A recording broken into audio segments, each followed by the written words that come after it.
And we are live, I do believe. I hope so. Almost didn't make it. Let me get my glasses on so I can see the chat. Oh, and silence my phone. I just heard it go. Oh.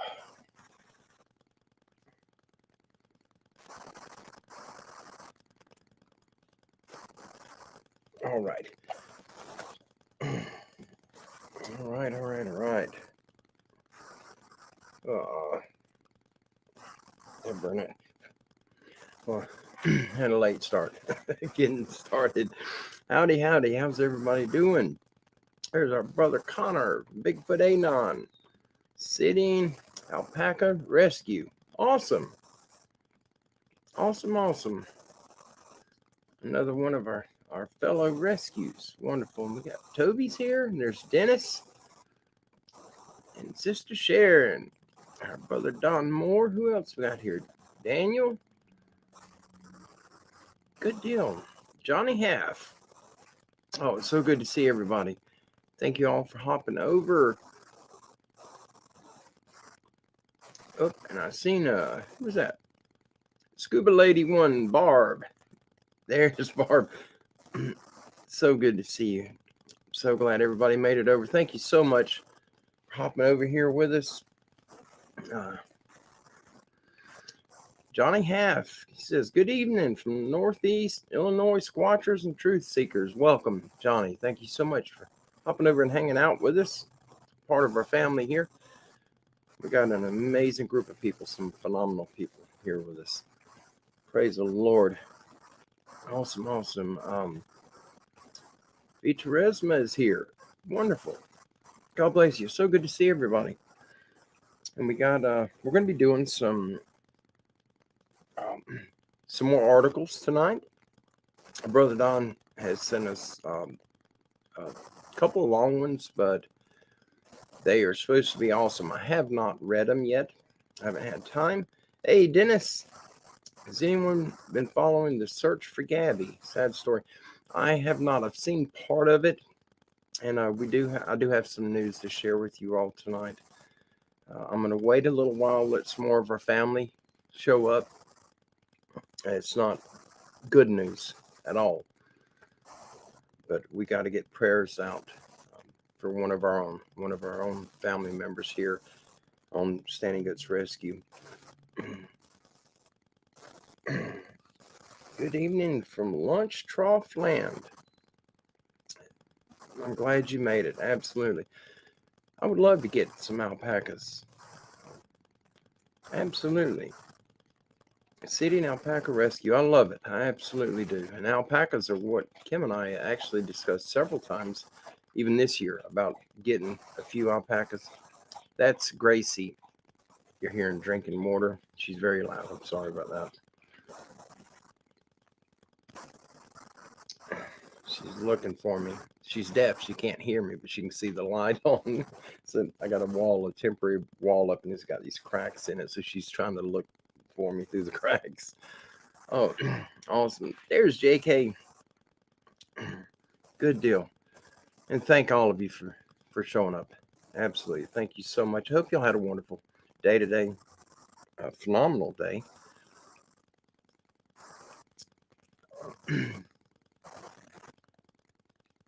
I've got to clean my glasses. I'm sorry, guys. I thought we had someone else hop in. And Viteresma, and it looked like a different name. It looked like Steve through my glasses. I've got to let me clean this. I'm blind without them, and my eyesight is getting worse pretty fast. But it's all right. It's only temporary. Oh, that's a little better. Is the glare gone off my glasses? I moved the light. The light that I normally use, it sets literally like right this level, straight across behind the computer, and now I've got it's way up here. It's over my head a couple of feet. Addie Overbay. There's Polly. Awesome. Polly says, I'm done fooling around. Yep, absolutely. God bless you. Thank you so much for hopping over here. And Vincent's here. God bless you, Vincent. Thank you so much, brother. Absolutely. Hello. God bless you as well. We're going to get into it in a minute. There's Flat Rock. Yeah, it's always good to see you, my brother. Always good to see you. One of these days, I'm working on, I've got to upgrade my motorbike. Going from here to Dothan, Alabama and back takes me about 3.5 hours, 4 hours to make the round trip. And it kills me. I can't hardly walk when I get home. It's not made for getting on the road like that. And these bumps are horrible. Absolutely horrible. But we are working on getting my debt taken care of. We're doing that a little bit at a time. And I'm going to be getting a Road King, which is a cruiser bike. It's like a Gold Wing. And I found a couple I got my eyes on, and they're used. I will not be buying new. I cannot afford to pay a price like that, but it's ridiculous to pay that much for a bike. We got, there's Richard. Richard Clark is here. And our brother Riker. Absolutely. It's always good to see Riker. You know, so many of you have been with us for so long. A lot of you have been with us from the beginning. When I first started and I was filming with my phone, and I had no idea what I was doing. I was carrying my phone around and doing this, filming and shaking it, and the video was horrible. Brother Mike. Yeah, absolutely. Mike, that was definitely snake country. I only seen one snake today, and I just seen a glimpse of him when he took off under a log that I was about to step on. And he was dark colored and was not shiny. And normally, if they're not shiny, you could just about count on them being poisonous. He went under the log. I made it over, and I never seen him again. He didn't bite me, thank the Lord. But it was a good day. Hey, Kevin. Good deal. Kevin's made it. All right. Who else? I'll make sure we ain't got nobody. If you get a chance, I'm going to put this up. You guys, this is our brother Daniel. I did not know you had a channel, Daniel, but I'll absolutely check out your channel. And he says, we'll listen to Christmas Evans sermon I read, The Graveyard World. I'm going to reread it again when I get a better mic. Sermon is from the 1700s. Yes, absolutely. I will most definitely do that. Matter of fact, I will. Let me see if I can do it from my phone. And I'll go and subscribe right now. Is your channel, is it named Daniel Lundy? I mean, is that your channel name also? I will put it in. And I will see. Can't believe I misspelled Daniel. Okay. Oh, yeah. There he is. Daniel Lundy. Daniel, is this your channel? Can you see it? Is that you? Please let me know. Oh, it is. Oh, good deal. Good deal. Brother, I am subscribed right now, and I've turned on all notifications. Guys, jump over and subscribe to Daniel. He's got his channel up and going. He's got 17 subscribers, and we can do something about that. Let's get him lifted up. You know, he's part of us. He's our family here, and you know, that's what it's all about, is supporting one another. And I will absolutely check it out. Thank you so much for sharing that with me, Daniel. I will definitely get up there and check it out for certain. I love listening to sermons, especially them sermons that, you know, just the fire of the Holy Ghost comes through the speakers on you. A lot of them are so powerful, and I love it. Brother Rick, I'm just going back, make sure I have not missed anybody. Good deal. Good deal. And there is Bigfoot Anon just posted the link for Daniel's channel. You guys, please jump over and show him some love and support. He's part of us here. And let's get him going. Let's see what did I do? I've clicked something. I gotta go. Oh, okay. I see what I did. I could not see the chat. I turned y'all off on accident. Sorry about that. I got you back, though. I went to click on the banners. I was going to change my banner out on the bottom, but I didn't. But we're going to get into it tonight. I'm going to go ahead and let you guys know now, and I'll bring it up again at the end of the show because we'll have more of our family be here. There's Polecat. We got Daniel. We got you, brother. Yeah, I mean, we've all dealt with it. My mic has been doing some crazy stuff lately, and you guys may be hearing it now. This thumping noise. I have no idea why it's doing that. But once we get we're putting an office in this room. It's like a formal dining area. We don't use it. We use it for storage, and with our brother Jeff Townsend comes down. When he comes down to stay with us, Jeff sleeps in here. We put up an air mattress for him, and Jeff's a big man. He's 6.5 feet tall, and he's a big man, and he's got plenty of room. This is a huge room, and we're going to set up a regular office. I'm probably going to get a desktop computer, and from what I understand, I need to have the computer plugged in to an outlet by itself. The powered mic will be plugged into a separate outlet. They got to be separated, or you end up getting feedback. And I don't understand how that works, but it does. And hopefully we'll get past all of the bad mic that we deal with here. You know, it's technology. There will always be issues with it. Who else do we got here? Frogman. It's in the house. Awesome, awesome, awesome. Make sure I am not missing anybody. Oh, and I turned the chat off again. What am I doing? Oh. Okay. Oh, there we go. I got one of these mouse things, the wireless one. It's working right. It had fuzz on the little eye on the bottom. And my cursor was not going where I pointed it. And I kept turning banners on, which takes me off my my comment page, and I can't read the comments. But I got it now. It's fixed. Yeah, we are all learning here, Brother Riker. Every one of us, and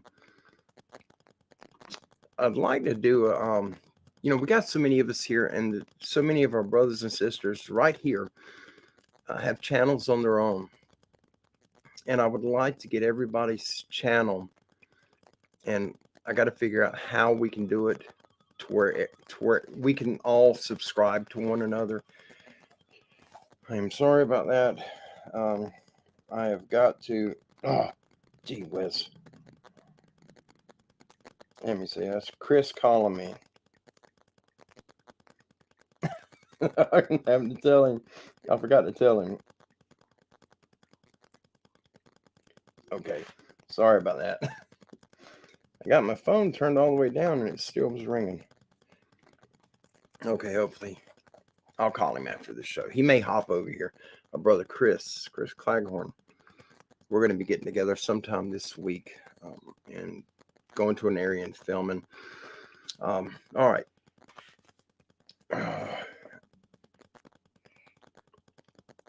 And that is, oh, gee whiz. Hey, baby. Yeah.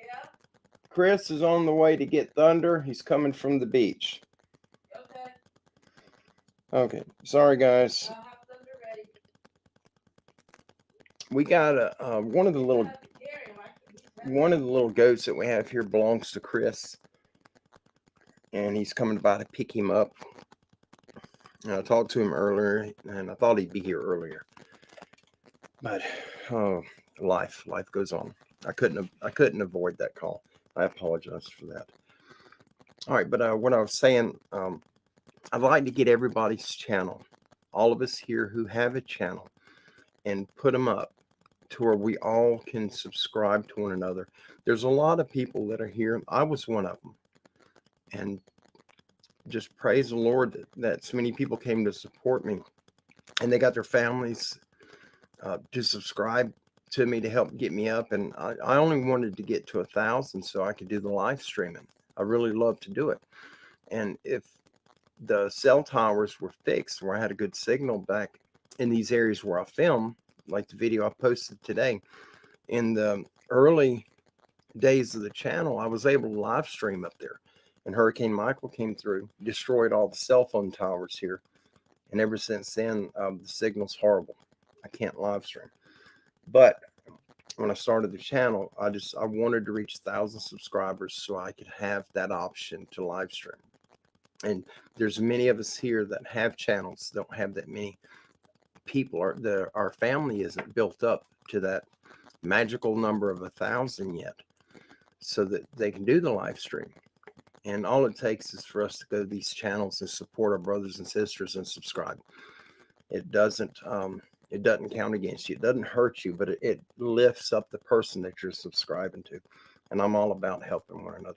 If I can help anybody here, I'll absolutely do that. Okay.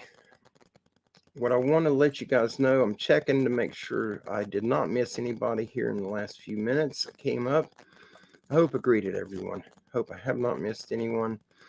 Yep, and there's a brother pole cat. All right, here's what's going on so that you guys know. Our sister Caroline Hornsby, her grandson Eli had been missing for quite a while. It's probably close to 2 months, if I'm remembering correctly. I don't know the true number. They found Eli and his girlfriend yesterday, and they've both deceased. I don't have the details on it, on what's happened. We've been, Kim's been talking with Clyde, and that's Caroline's husband. Wonderful man. Just to let us know what's going on.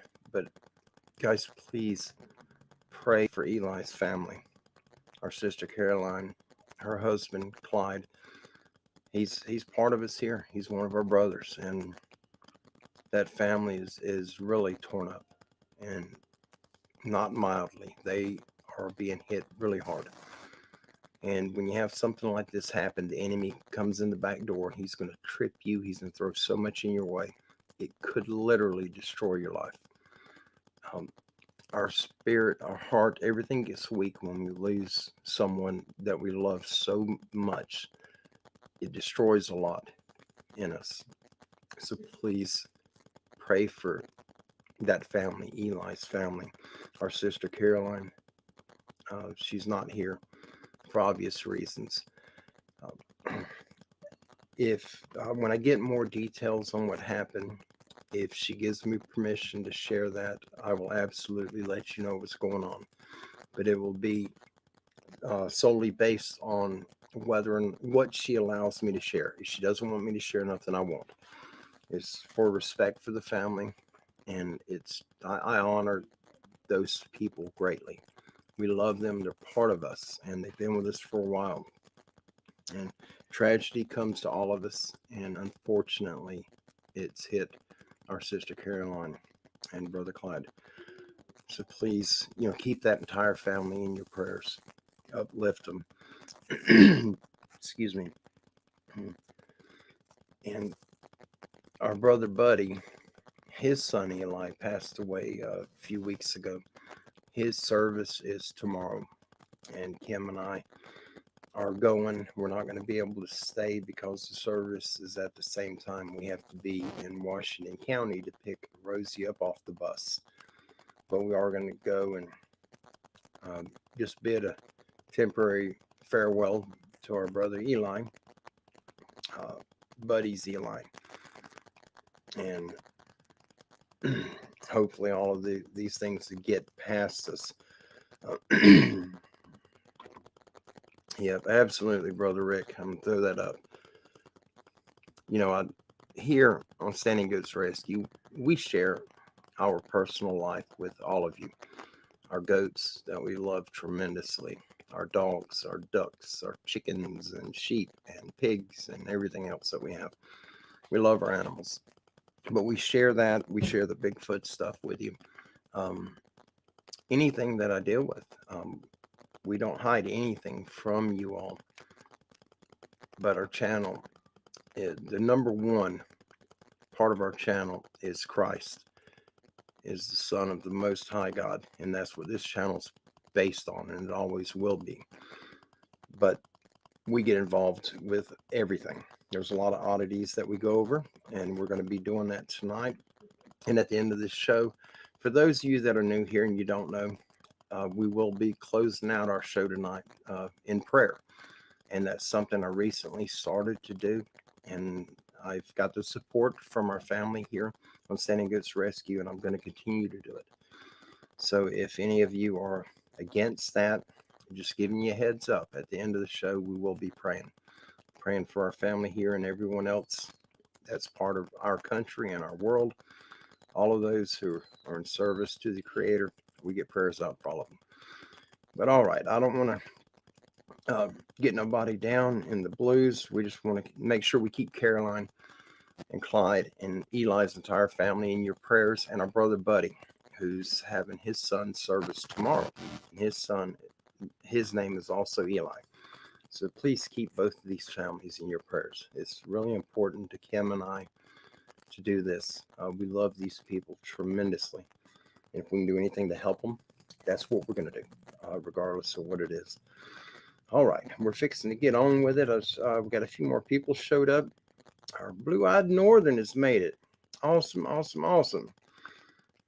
And thought I've seen Bama Bigfoot in there. I thought, yes, Bama Bigfoot's here. What an awesome evening. The party will commence. Our sister Denise and your brother Randy. Oh, we're off to a wonderful start. Absolutely.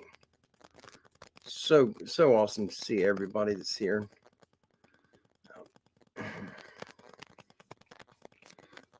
Yeah, I'm going to put up what Dennis just put in the chat. I know most of you seen it. Where he's saying what is going on out there. There's been a lot of missing people, hikers and others reported this year. It's ramping up. And in my view, the way I feel is the signs of the beginning of the birthing pains of the end, when Christ returns to reclaim what belongs to the Creator. That's my opinion on it. That's my beliefs, and I think that's what we're going through. There's a lot of stuff that's going to be coming down the pipe. Some of the channels that I listen to when I have time, there's some other information coming out, and some of it can be verified online, of course. And how much faith do you have in the internet? There's a lot of good information to be found in the internet, but there's also a lot of fraudulent stuff. But there's supposedly a bunch of meteorites that are going to be coming in starting in October and in November. And November is supposed to be a really hard impact in the Pacific Ocean. I don't know if this is true. I'm not sharing it with you as fact. It's information that I've learned about from other channels, other sources, probably a year ago. And I started hearing more information on it this year. And then now I'm seeing in the news these fireballs going through the sky. And I believe West Virginia got hit yesterday or day before, just recently. So they're ramping up. Something's happening. But they said as this meteor's coming in, the one that's supposed to hit in November, it would start affecting the earth, and it would cause more earthquakes and volcanoes going off. And then week and a half ago, 2 weeks ago, I heard that the Canary Island would be going off. And then I think about 5 days ago, I heard that the Canary Islands, the land was elevated 2 inches above normal. All the lava tubes are full of lava, and it's actually elevated the land up. And then I seen a message came over my phone today that the Canary Island volcano did erupt. It's starting to erupt. It's blowing out fire and smoke and everything else. There may be some truth to what's coming in October, November. I hope it doesn't get bad on us, but if it does, remember we have a Father that is much larger than anything in existence. And through faith, prayer, and just downright good energy and love for everyone, we're going to be all right. Our brother Samuel is here, and AV, good deal. We are fixing to crack open the book, and not the Bible. We're cracking open the book, the one that we have got these other articles in, and we got some good ones. I have not read the ones that we got coming, but my brother Don told me they're good, and I absolutely believe his work. Whatever he tells me, I believe it. Our sister Lynn is here. And I'm going to put this up. This is, you all remember we did a prayer request for Lynn. She was bitten by a brown recluse, and it literally rots your tissue. She's had to have multiple surgeries, major surgeries. And she just posted in the chat, she has to have surgery on October 31st, November 2nd, November 3rd, 7th, 8th, and 9th. So please just keep our sister Lynn in your prayers.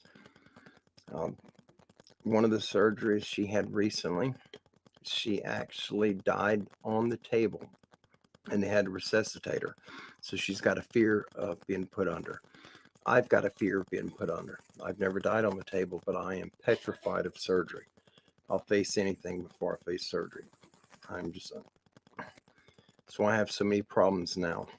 I'm too afraid to be put to sleep to get them fixed. I'm scared of it. I'm absolutely. Dundee Woolley. Awesome. I'm glad you made it. I know it's really late over there. Dundee Woolley's a long way off. He's on the other side of the ball from us. Oh, wow. You know, this is something I heard recently, and I just seen where Riker had posted it up. I do not remember where I heard it, but I've just heard this. It's only been a week ago, maybe, not long at all. Beware that banks are closing unprofitable accounts without notice, especially Chase Bank, who has demanded proof of deposits before refunding. And I believe it may have something to do with, they had a meeting, I believe it was about a month ago. The White House did, and they had the people coming in there. They had a meeting about digital currency, the Bitcoin ordeal. And it's lining up with all these different people that were posting about the earth going into a one world monetary system, a digital currency.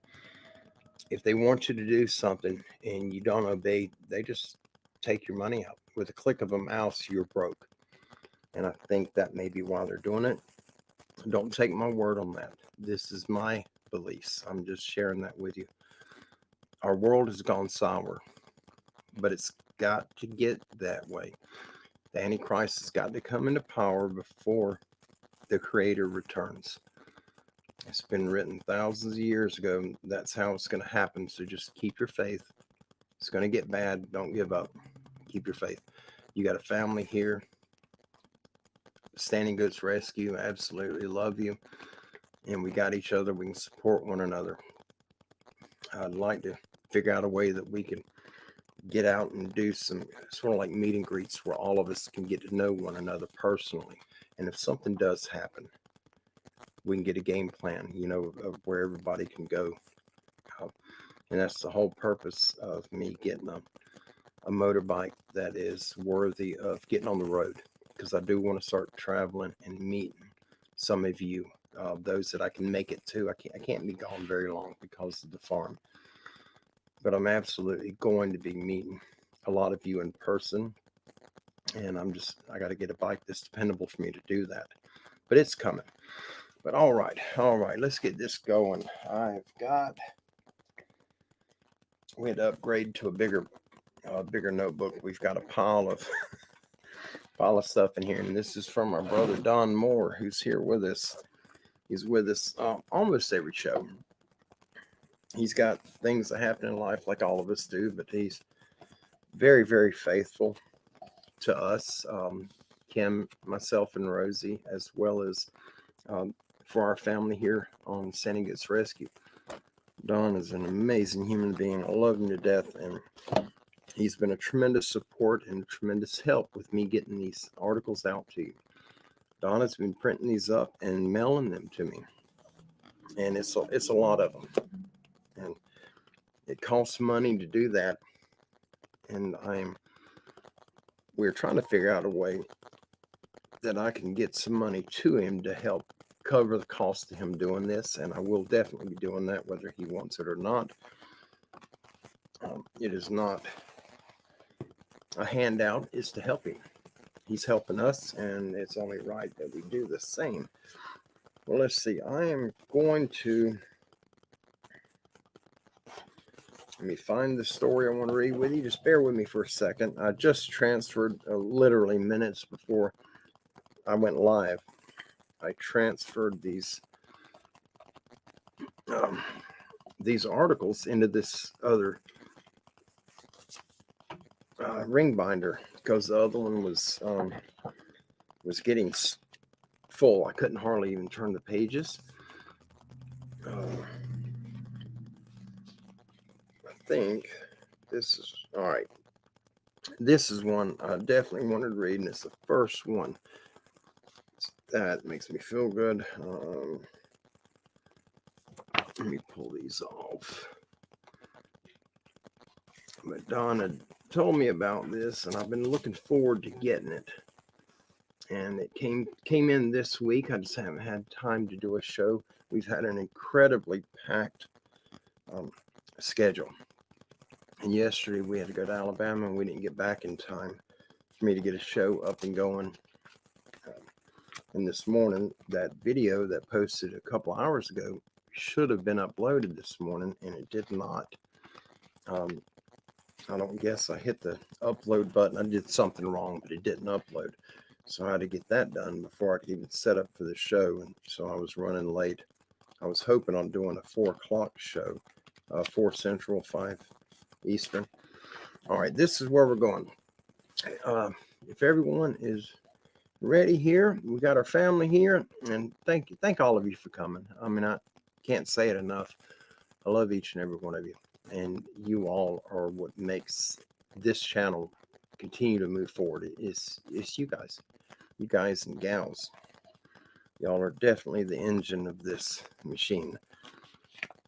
All right, this one is long. I think this one was 9 or 10 pages long. All right, anyway, we're going to start with this. If you all are ready, Kevin is ready. I believe everybody is ready, and we miss you as well, Lynn. I just seen your comment on there. I'm sorry about that. I did not see it. She's been dealing with a lot with all the surgery she went through. I couldn't imagine. Pages are sticking. All right, there we go. We are going to start. All right. This one is titled Flathead National Forest, Montana Ranch Attacked and Destroyed by Angry Bigfoot. And the year is undisclosed for privacy reasons, but this happened in recent years. The location is 100 miles south of the Canadian border, adjacent to and west of the Flathead National Forest in Montana. The information source for this story is personal eyewitness testimony. Family name withheld for privacy reasons. I've got to get a drink. I use nose spray because I have hay fever, and it's dripped all down the back of my throat.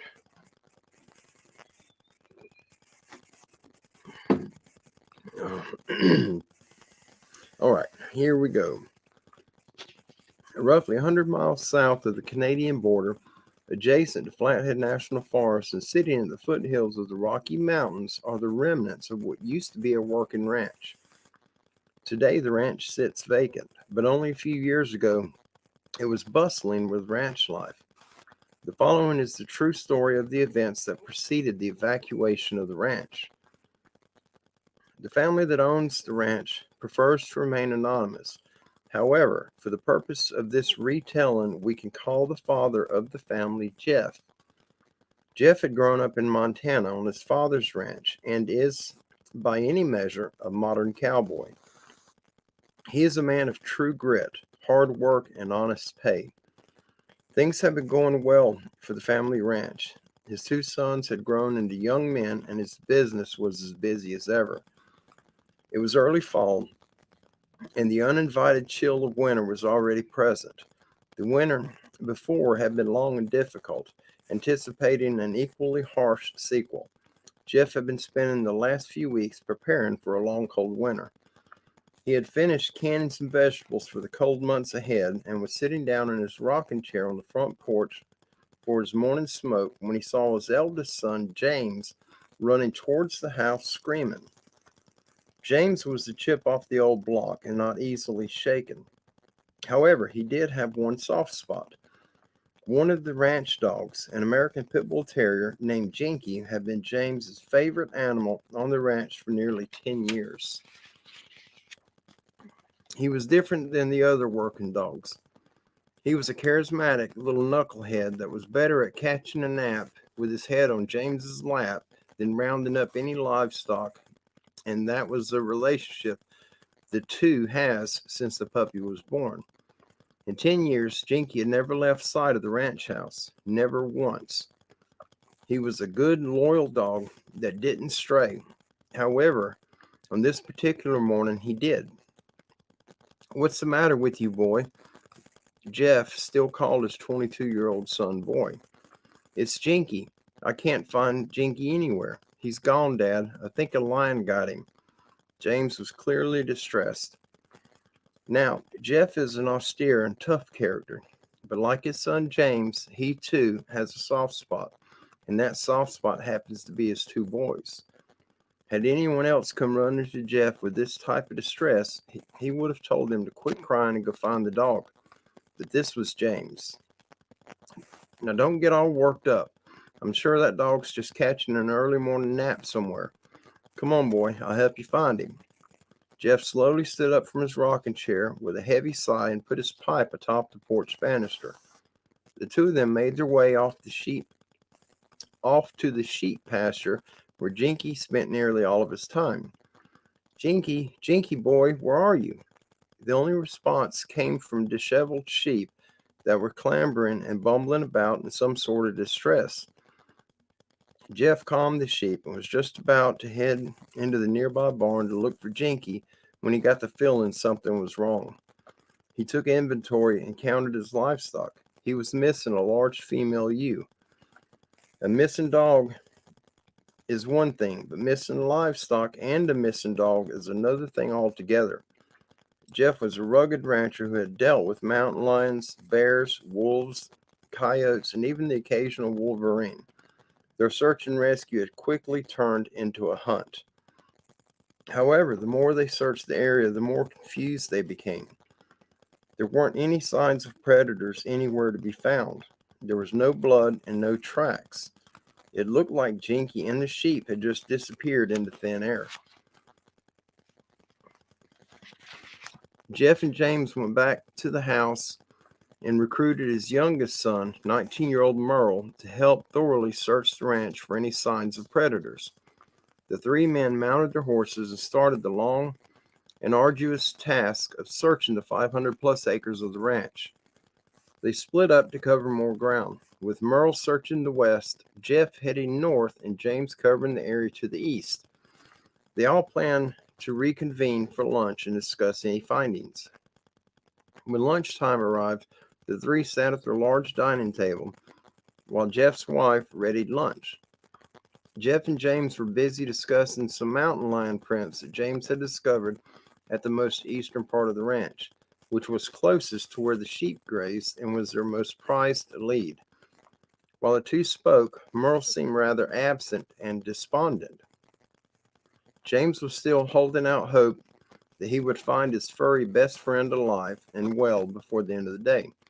Well, Jinky is one tough dog, and I wouldn't be at least surprised to find him somewhere in those hills already done treed up that lion. I don't know how to tell you this, James, but I found Jinky. Merle had a look of complete sadness when he broke the news to his brother. Immediately, James's face changed. He knew that Merle meant he had found Jinky, but he didn't find Jinky alive. Jeff tried consoling James before turning his attention towards Merle. As sad as he was to hear that they had just lost a ranch dog, he was even more concerned with what animal had killed the dog. After all, Jeff was running the ranch, and predators eating his livestock were bad for business. So what is it, son? A bear? A lion? Don't tell me it was a wolf. I don't want to deal with a pack of wolves, Jeff asked Merle. I don't know, Pa. I ain't seen nothing like it. You're going to have to come take a look for yourself. After lunch, the three men went back to the stables to get their horses. Jeff and Merle pleaded with James not to accompany them, but he insisted on being the one to bury his old friend. The three men mounted their horses and made their way east. When they arrived at the spot where Merle had found Jinky, Jeff was surprised to find nothing there. He got down off his horse and inspected the ground before asking Merle where the dog's body was. Without saying a word, Merle motioned his hand towards a large pine tree. Jeff looked up into the branches of the pine, and sitting roughly 20 feet up high and in the crotch of large branches was Jinky's lifeless body. Jeff first thought that was a mountain lion had catched the dog up in the tree for safekeeping. He had heard of such behavior from other ranchers, but never personally witnessed it. To know for sure, they were going to need to get Jinky down from the tree. The closest branch was easily 10 feet above the ground. James was only able to reach the branch by standing on Merle's shoulders. Once James finally climbed up to Jinky, he tried to hold back his tears but couldn't. Refusing to just drop Jinky's body from the branch, James hoisted his dead friend over his shoulder and made his way back down. He handed Jinky off to Merle and jumped from the bottom branch to the ground. When Merle placed Jinky on the ground, the three stared in bewilderment. This wasn't the first time they had lost an animal to the wild, but it was the first time the animal they lost had no signs of attack. There were no bite marks, no claw marks, and no blood in sight. However, the cause of death was very obvious. Jinky's neck had been snapped like a twig. Jeff had never known an animal to be capable of this type of kill. This was not the work of a cougar, a wolf, a bear, a coyote, or a wolverine. This seemed more like the work of a sick human being. At a loss for explanation, the three men went back to the ranch house and continued the many hard task of prepping the ranch for winter. A week passed and things seemed to be normal once again at the ranch. The temperature steadily decreased with every passing day, and the first snow had fallen, leaving a blanket of white on the ground. Jeff was once again sitting down for his morning smoke when Merle approached him. Pa, you got to see this. We're missing another sheep. I don't know what to make of it. Jeff and Merle headed east towards the sheep. When they arrived, Jeff was beside himself. In the lingering fallen snow were deep tracks. Gigantic, barefoot human tracks. Jeff didn't have anything to measure the tracks with, but estimated they were at least 16 inches long and 7 inches wide. The two men followed the tracks to the easternmost part of the property until they disappeared into a tree line where the snow accumulation was considerably less. Thinking that they were dealing with a large deranged human being living in the woods alone, Jeff decided to head back to the ranch house and grab James. He couldn't have a crazy barefoot vagabond stealing his livestock. The three men then followed a deer path into the forest to the east. They slowly made their way deeper into the forest, working their horses around deep brush and heavy foliage. It was slow going, and the men had been searching the forest without a sign of any tracks anywhere. They were just about to head back to the ranch house when James called out to Jeff and Merle, "Hey, I think I got something over here." James had found a trail of what seemed to be pure destruction. Several saplings had been splintered in a rather unusual way. They were twisted around to the point that they just exploded under the pressure. It almost seemed as though someone had twisted them by hand, but that was impossible. Nobody was strong enough to splinter a tree like that by hand. The thick brush was worn down and a clear path had been cut through, but not by a machete. The path seemed to be bulldozed through, like whoever made it had simply walked right through the thick forest brush, sharp thistles and all. The three men followed the path in the brush for about 50 yards until it disappeared in a clearing. At the far end of the clearing was a huge white bark pine. As the men neared the pine, they noticed dark crimson streams of blood streaking across the pine's white bark. The men's eyes followed the path of blood high into the tree until they discovered the blood source. High in the crotch of the large branch was their dead sheep. It had been cached for storage, just like Jinky. However, the sheep was partially eaten. Once again, James scaled high into the tree to retrieve the sheep. He pushed its body over the branch and it fell 15 feet to the ground and landed with a loud thud. Like Jinky, the sheep's neck was broken. The flesh was torn raw near the neck and blood dripped from the open gash. Upon further inspection, the men discovered two very distinct and rather unusual bite marks. They were horseshoe-shaped and resembled the bite mark of a human, with the exception that they were much larger. The men quickly grew concerned and had no idea what to make of the horrific scene. The day before, Jeff had shared his worries that the perpetrator was a large, deranged, homeless vagabond. At the time, his sons chuckled at the thought, but now they weren't so sure. Whatever had killed this animal had carried it away alive, broke its neck before eating any of it, and cached it in a tree for storage. There wasn't any animal in Montana that behaved in this way. The men loaded the sheep into the back of Jeff's horse and started to make their way back to the ranch. While passing through the thick forest, the men came upon a stream and stopped for a moment to allow their horses to drink some water. While dismounting, Jeff had heard someone cough. He asked if anyone else heard it, but no one had. All of a sudden, Jeff's horse jerked back and reared up on its hind legs. It was clearly spooked. Soon the other horses followed suit, and the scene grew chaotic. The horses were bucking around. They could clearly sense something the three men couldn't. It was hard to calm horses, but Jeff and his boys finally managed to regain control. Once they were manageable, the men noticed that each horse was staring at a dense thicket maybe 20 yards away. Jeff peered deep into the thicket and thought he saw some movement deep in the brush. That was when it happened. A low, bass-filled, guttural groan started to vibrate through the woods. It slowly morphed into a high-pitched scream that sounded like bloody murder. The horses jerked back, and James's horse broke free of the tree it was tethered to and fled from the woods. The men barely noticed the fleeing horse. All of their attention was on the dense thicket 20 yards in front of them, where the scream had come from. It was then that the men had the scare of a lifetime. In the close distance, a creature slowly stood up and above the brush it was hiding in. The creature was absolutely massive. It stood at least 7.5 feet tall, was covered in hair, had a massive barrel chest with a human-like face. The men were frozen in place and unable to do anything but stare at the strange creature. The creature returned their stare while letting out frightening bass-filled growls, much like a cornered dog. Its breath formed thick clouds around its mouth in the cold Montana morning. Its arms were muscular, yet lean. Its chest was half as wide as the creature was tall, and its hands were just like a human's, but hairier.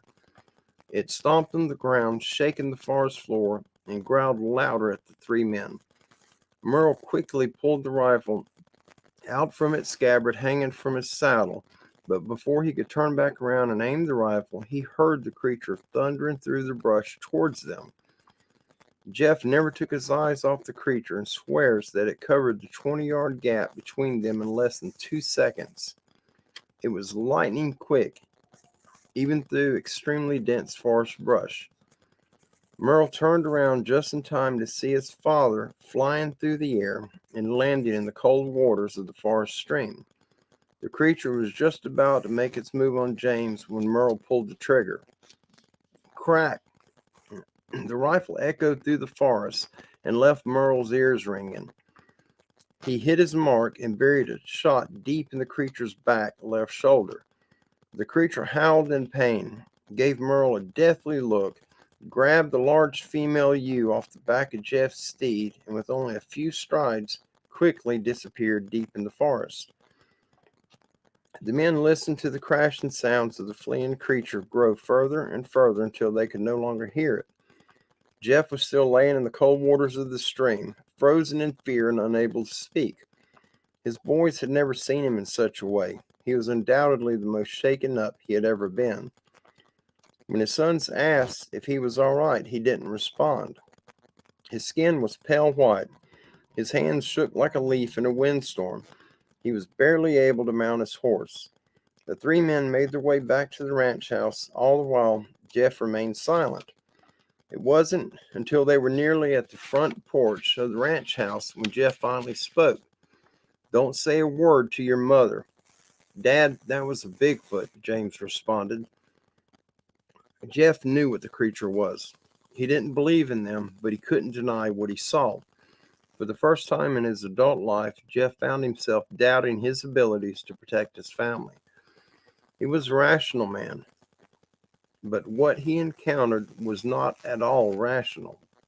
He had been attacked by a Bigfoot, and the creature had thrown him a good 10 feet like he was a paperweight. He knew he couldn't go to the authorities. They would undoubtedly think that he was mad. And in a small community that had the potential to ruin his business. His family name was the ranch's brand, logo and marketing manager. He couldn't have people thinking he was crazy. Whatever he was going to do about the creature, he had to keep the operation in-house. That night, Jeff, James, and Merle slept very little. The following morning, James asked Merle and Jeff if they had heard the screams in the forest. Neither of them had, but James swore that he heard the same blood-curdling screams from 2 a.m. until the early morning. It was there and then that Jeff made up his mind. They needed to track down the wounded Bigfoot and finish things. The men set out first thing after breakfast and spent the day searching the woods. They covered a lot of ground but were unable to pick up the wounded Bigfoot's tracks. After several fruitless hours, the men decided to head home. On the ride home, they discovered that 3 more sheep had been killed while they were gone. Their necks had been snapped like the others. However, unlike Jinky and the large female ewe, these 3 sheep were left dead in the field. Jeff felt it was as though the creature wanted them to find the corpses, like it was taunting them.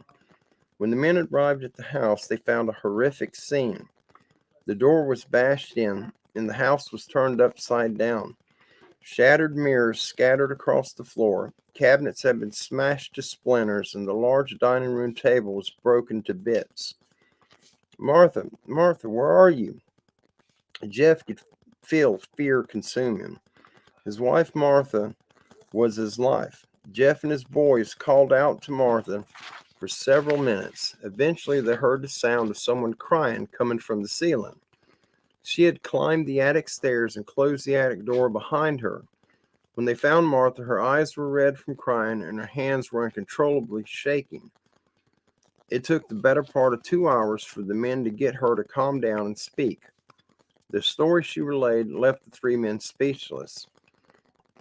While they were gone, Martha was out front feeding the chickens when Roxy, another one of their working dogs, came running towards the house.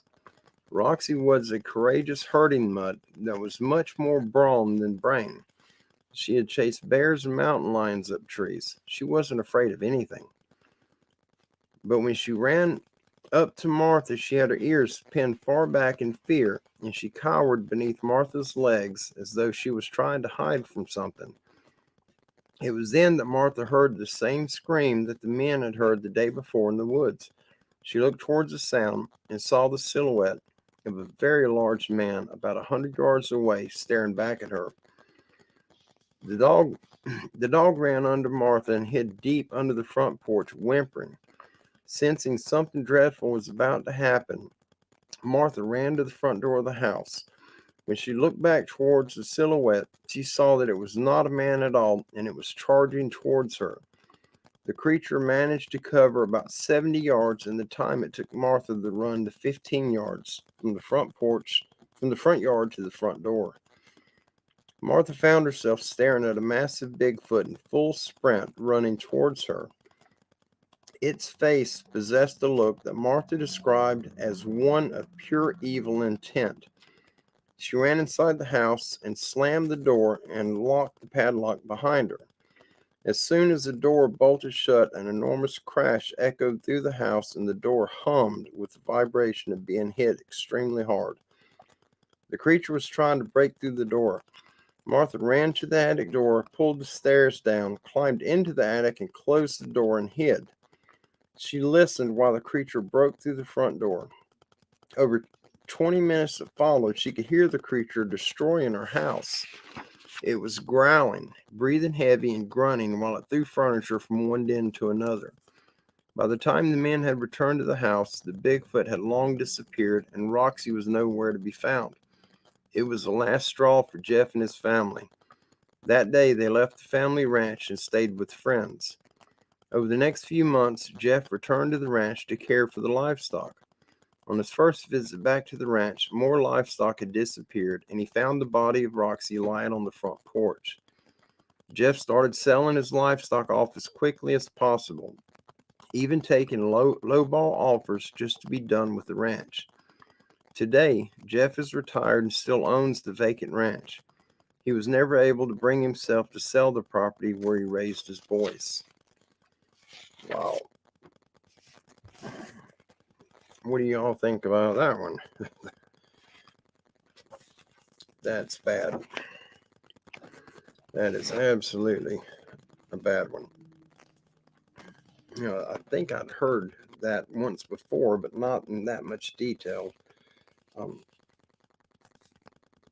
Heard something very similar. Oh, there's Francesca and Sister Jean. We have Blues and G Music's here. And Polly and Barry Browning. Wow, a lot of you showed up. Praise God. Oh, there's Stevie B. I hope you're doing all right.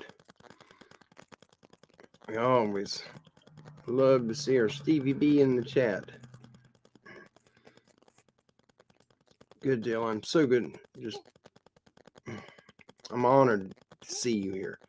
Absolutely. I'm so grateful you're doing great. I seen you on with the Mogollon Monster just recently. I listened to the show. We were running, I think we were going to Panama City or Chipley or somewhere. I don't remember where we were running errands at, but I seen the show on, and so I listened to it while we were driving. So awesome to see you, Stevie. There's a Brother Dale, good deal. I'll make sure I'm trying to catch everybody in our see now.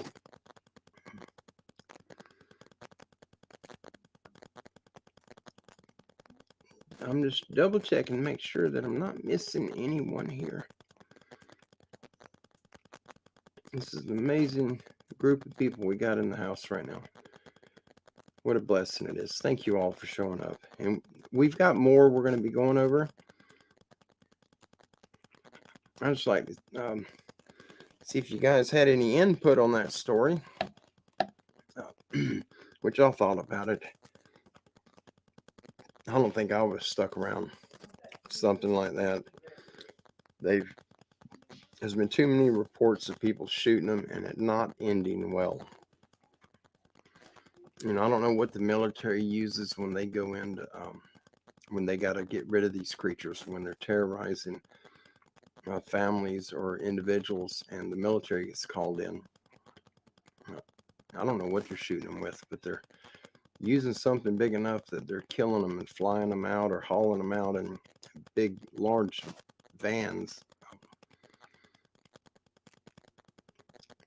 It's easier just to pack up and move. Patricia, so good to see you. Yes, absolutely. Very scary indeed. I'm right there with you on that. I would not want nothing to do with them things. Yeah. Our brother Paul says, I'd imagine anything 308 or bigger.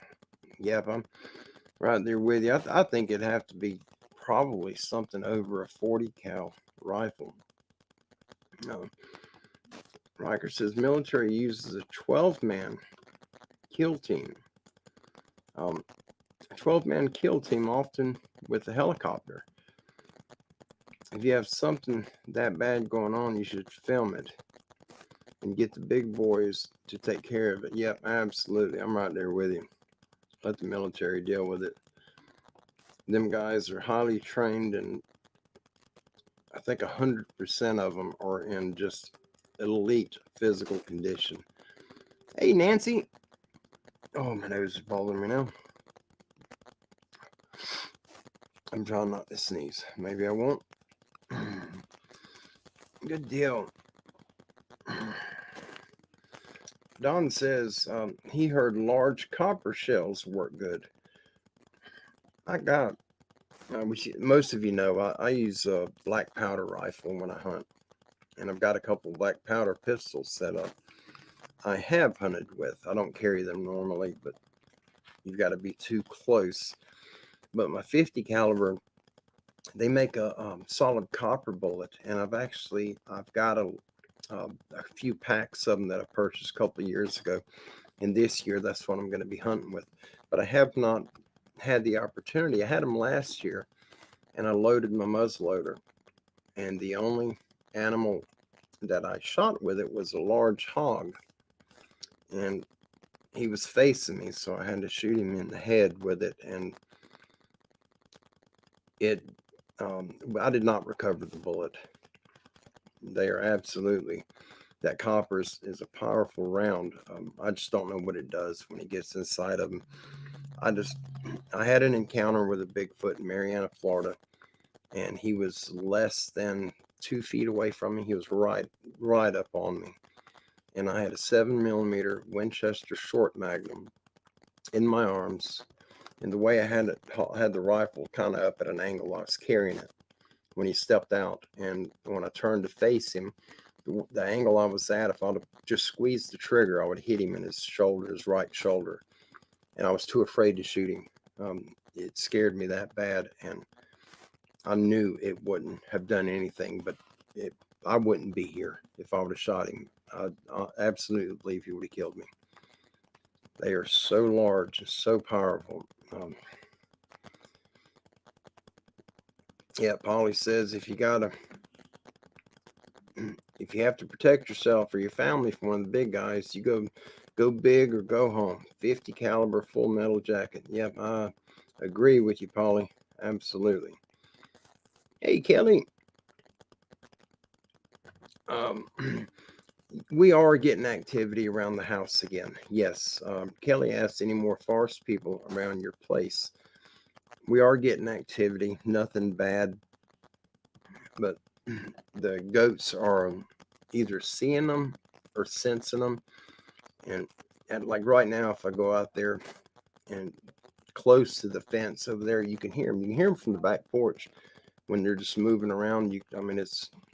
Everything's, there's a bunch of dead limbs, small limbs. The ground's covered with it over there. And you can hear the snapping when they're walking. And it's, I just don't like to go outside at night. And the front yard is all right, but the back, unless I'm right by the porch, I don't want to be out there by the fence. Hey, Mitch.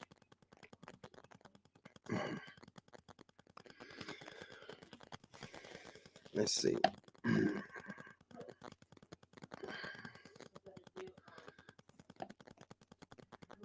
I was making sure. Okay, that went to me. All right. All right. Where are we at? There's another long one, and I think we're going to do some short ones.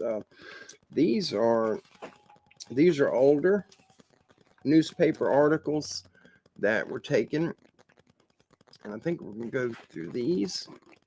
Ida Bustamante, it's good to see you. Yeah, I was thinking that right what you just said, Francesca, unnerving. Yep, absolutely. Yep. Paul Perry says, after my encounter, I never carried less than a Smith & Wesson 500 Magnum. People laughed at me, but those who laugh have never been in the position of feeling like prey. Yep, I'm absolutely in agreement with you, 100%. Absolutely. You know, I carry a 10 millimeter, and a lot of people aren't familiar with them. A 10 millimeter is basically a 40 caliber Magnum. It's not like that Smith & Wesson 500 Magnum. That thing is a cannon. That 500 is just a wicked firearm. Pumpkin, it's good to see you. Yep, absolutely. Yeah, if you're going to be out in the woods where these things roam, if you're in an area where you've had activity, or you're seeing the signs of them being there, or if you heard somebody tell you a story of seeing one there, you never know if that person's pulling your leg or being truthful to you. Don't take the chance. You know, if they telling you a joke about seeing one and they're laughing about it, don't go in there unarmed. Make sure you're heavily armed. The elders of most of your Native American tribes say to use a camera because they're more afraid of a camera than they are anything. Chris is here, baby. He's blowing the horn. I'm sorry, guys. He's pulled up to pick up thunder. He called, but I started the show early. I hadn't heard from him in a little while, and I couldn't wait. I wanted to do the show early. All right, we're going to move on. There goes the dogs. It may get loud with them barking. I can't call her. That's Gracie, and Gracie is deaf.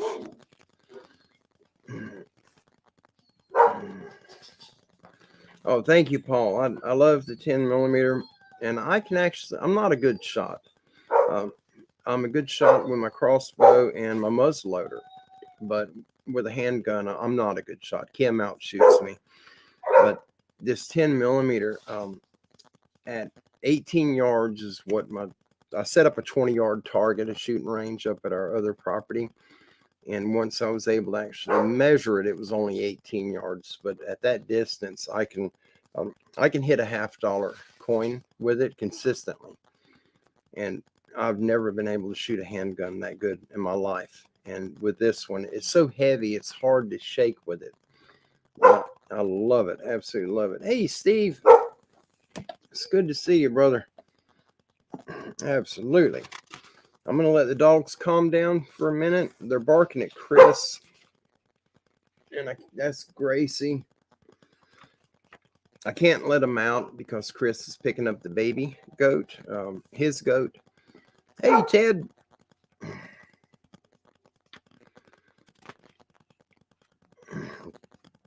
Okay, this is a Kentucky wild man in Lewis County. The year of this news article was 1892, and the location was the hills of Lewis County, Kentucky. I got a partition up where she can't see me. I can give her hand signals to make her hush, but she can't see me to do that. And she does not have bones in her ear. The bones that we have so we can hear, she was born without them, so she doesn't hear anything. I can yell and whistle, and she doesn't hear it. And I definitely cannot see around the wall to see her. I'm sorry about the barking. Hopefully she'll calm down in a second. All right. Newspaper source, Ohio Democrat of Philadelphia, Ohio, August the 11th, 1892. A modern Orson. Kentucky has a genuine wild man in the hills. Maysville, Kentucky, August 2nd. Dr. H.D. Dimmitt of Vanceburg says the citizens of Lewis County are much excited over the existence of a genuine wild man who haunts the hills and thickets of the country. He is described as being a gigantic He is described as being of gigantic stature, covered with a thick growth of hair, and is fierce and untamable. One gentleman encountered the creature in a lonely part of the hills last week and endeavored to strike up a conversation with him. A shower of rocks greeted his first words, and the gentleman made a hasty retreat. Dr. Dimmitt says that he saw the modern Orson with his own eyes. And that's it for that news article. I do not know what an Orson is. O-R-S-O-N. I have no idea. A modern Orson. I have to look that up. I'm sure many of you probably know what that is. Probably all of you. I'm the only one that doesn't. Yep, absolutely. New Philadelphia's Giants as well. What a Bigfoot Anon said.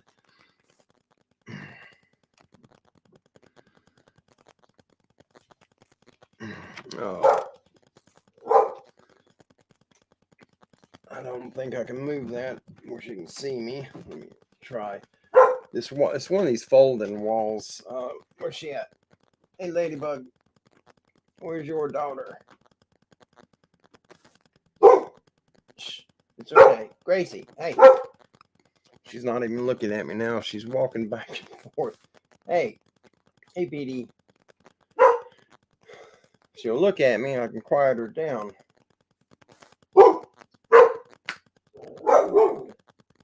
Hush, Gracie. She's not going to look at me. I'm sorry about the barking. It's okay. It's okay. It's just Chris. They actually love Chris, but it's dark out and they can't see him. All right. We are... Okay. I can't let him out. I apologize for the barking. Oh, gee whiz. I'm hoping Kim will come right back in a second. Yeah, Kelly says guard dog. Yep. Gracie barks at everything. And Deborah says Google says Orson means bear. I did not know that. Deborah, thank you so much for looking that up. Thank you. I had no idea. I've actually never heard Orson before. Thank you, Denise. I'm sure it's allowed, the barking on here, and I don't want anybody getting aggravated or frustrated over it. They'll stop once Chris pulls off, then Kim will let them out, and they'll run out and see that nobody's here, and then they'll come back in and be quiet for a while. All right, this next one is it's a little bit longer. It's 2 pages. And this is the East Washington County, Kentucky hairy cave monster.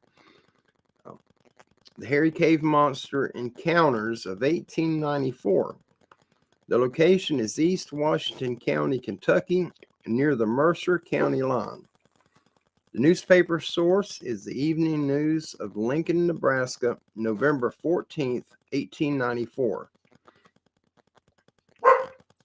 It's titled Hairy Monster in Kentucky. Lives in a cave, looks like a man, and lives by robbing farmers. Over in Washington County, near the line of Mercer, reigns a being which, man or beast, mystifies all the neighborhood. For months, the housewives have missed their chickens, eggs, milk, meat from meat houses, and half-grown pigs and young lambs. At first, all efforts and schemes to catch the guilty one proved of no avail. Joseph Ewalt arose one morning before the day and went to the spring house 100 yards distant from his dwelling. His wife and son, becoming alarmed at his continued absence, went in search of him and found him at the door of the spring house in a faint. They restored him to consciousness, and he told them he had seen a man-beast and that it ran out of the spring house as he opened the door, that he had great long white hair hanging down from his head and face that was as coarse as a horse's mane.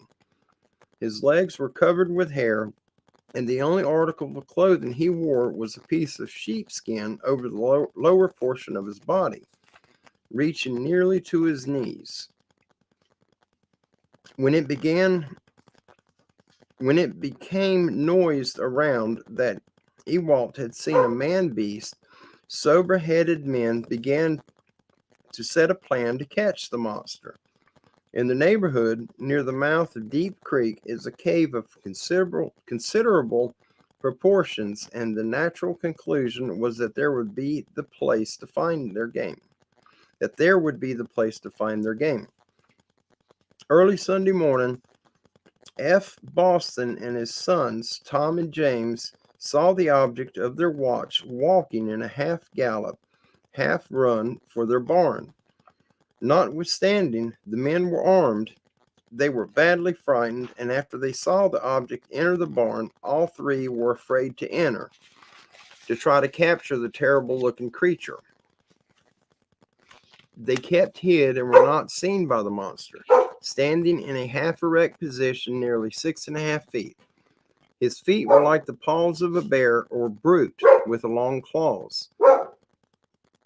I'm so sorry. Hey. She's not looking at me, so I can't get her. I apologize for that. And she looks at me. I got her mother and father right there, Petey and Ladybug. Where is she at? Oh, and I have nothing to toss over there to get her attention. Hey.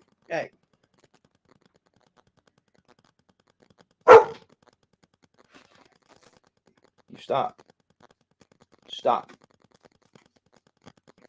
You want the hat? She looked at me like she understood, and then she walked away barking.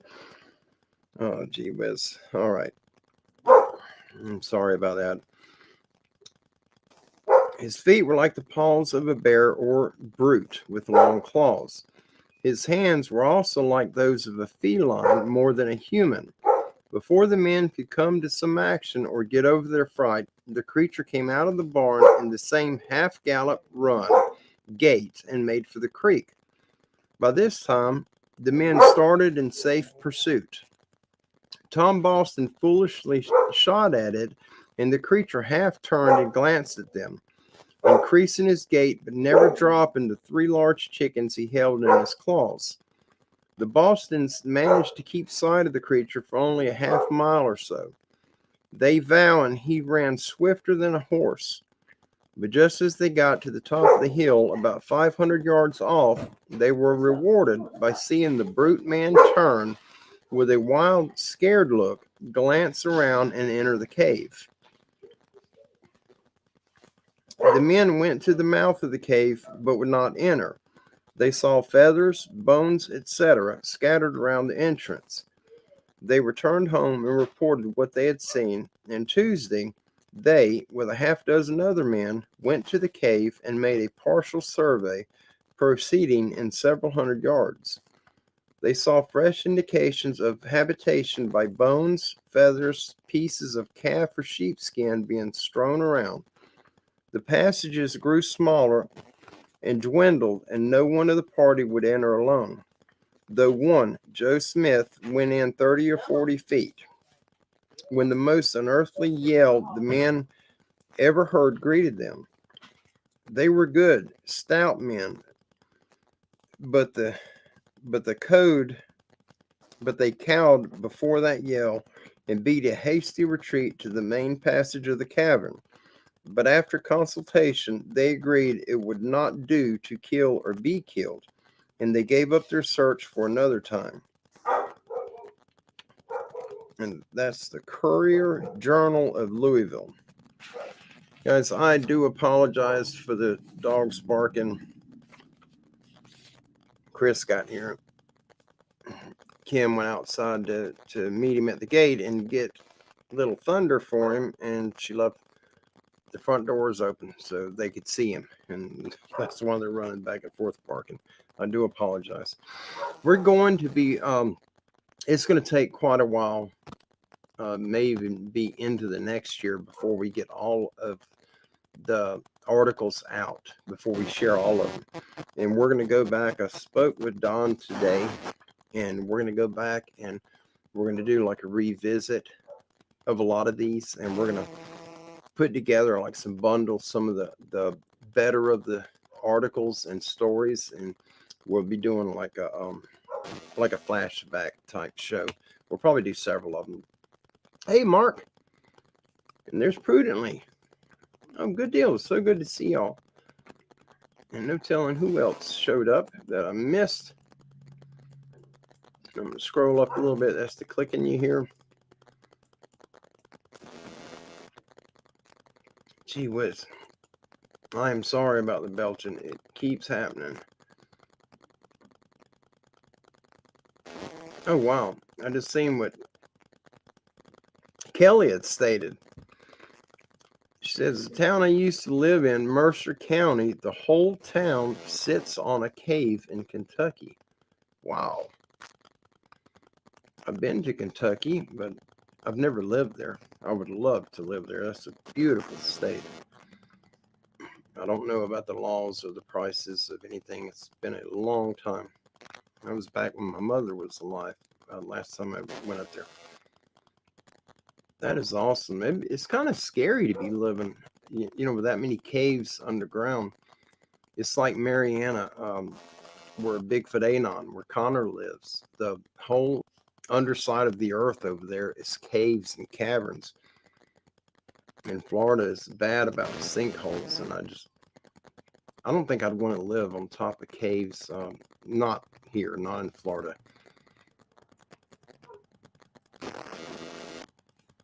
There's 7 pearls. And Michael Deere, awesome, awesome, awesome. Michael says, I've been watching on TV. Good deal. Thank you, thank you.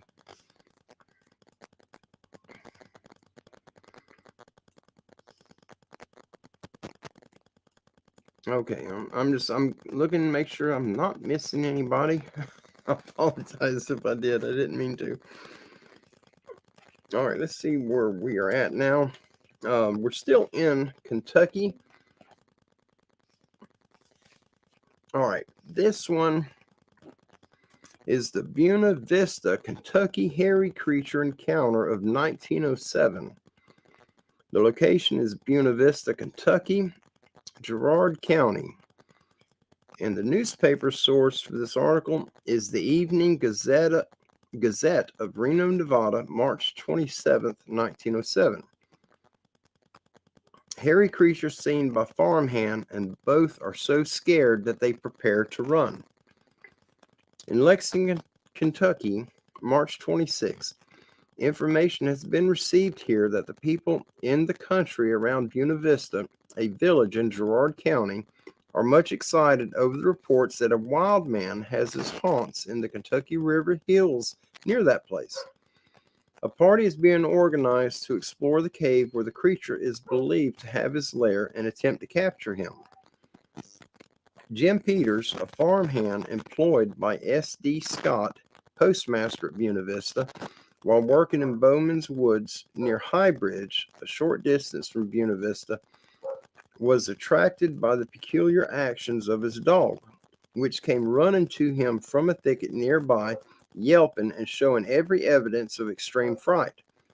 A moment later, Peter says a creature with the shape of a human being followed the dog and approached within 20 yards of him. Peter says he was too frightened to run. The apparition kept his eyes on the dog until asked what it was doing there, when it turned and disappeared into the woods. Peter says that the creature wore no clothes except a coon skin tied about its loins. Its long black hair streamed down its back and breast in a matted mass and covered the face so they could not see whether it had a beard or not. Its body was covered with a coat of soft, fuzzy black hair, and its finger and toenails were long and curved like talons. Peters hurried home and told his employer, who today organized a party who went to where the wild man had been seen. They found no trace of him in the woods, but in the mud of the riverbank they found tracks of bare human feet with claw-like nails. Meanwhile, the women and children of the vicinity are afraid to leave their homes.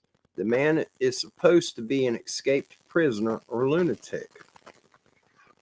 Why is it so many of these articles, back in these times, the 1800s, 17 and 1800s, anything abnormal that was bipedal was usually titled as a lunatic, an escaped prisoner or a lunatic. And I've met hundreds of people who have spent, a large portion of their life in prison, and none of them were covered in hair like that. And none of them had talons or anything that I'm aware of.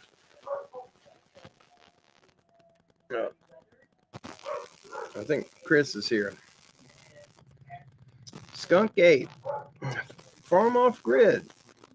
Oh, wow. Welcome. Thank you so much for hopping over here with us. Who is it? Is that Chris?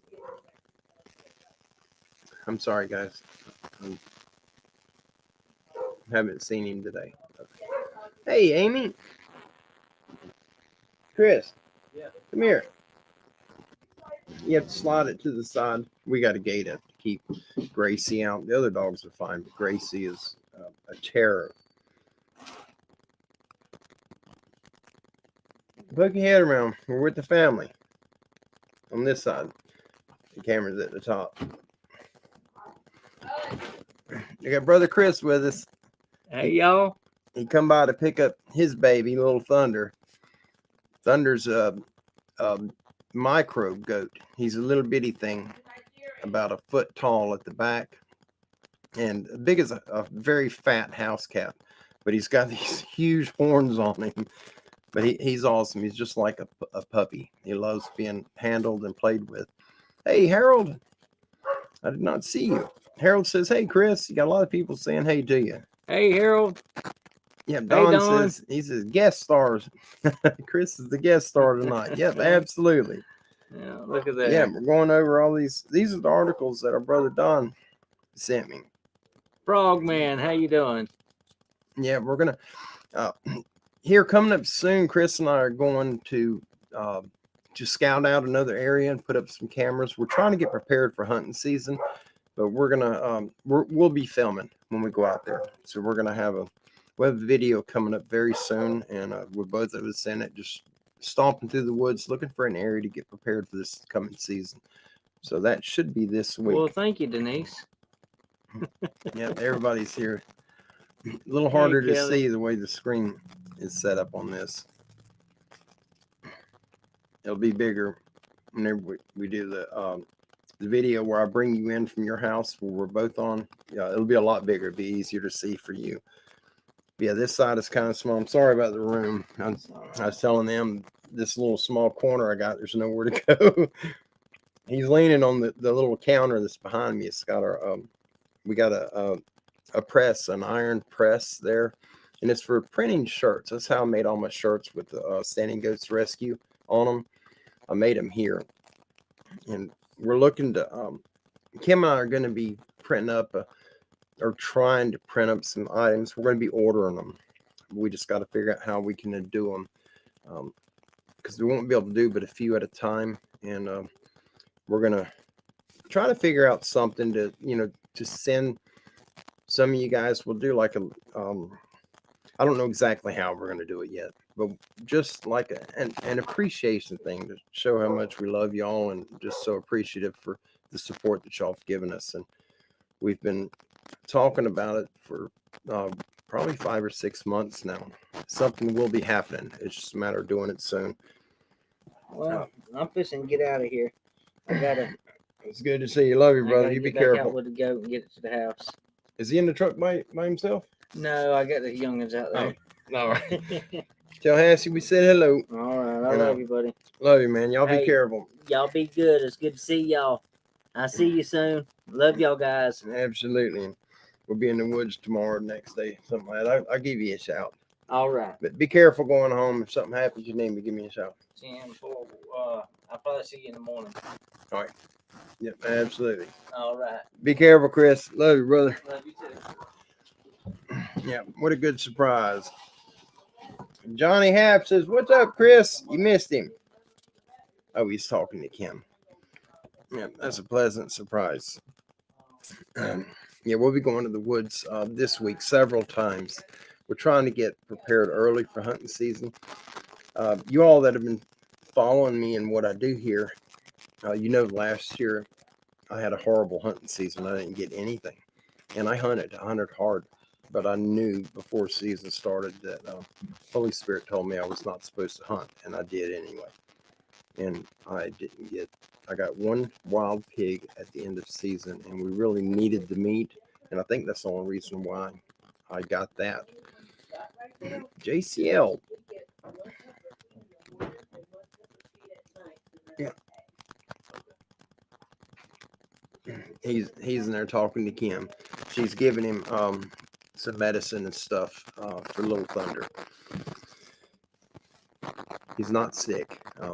Preventative to keep him from getting urinary calculi, because that's it can be deadly, especially on a little goat like him. Thunder's tiny.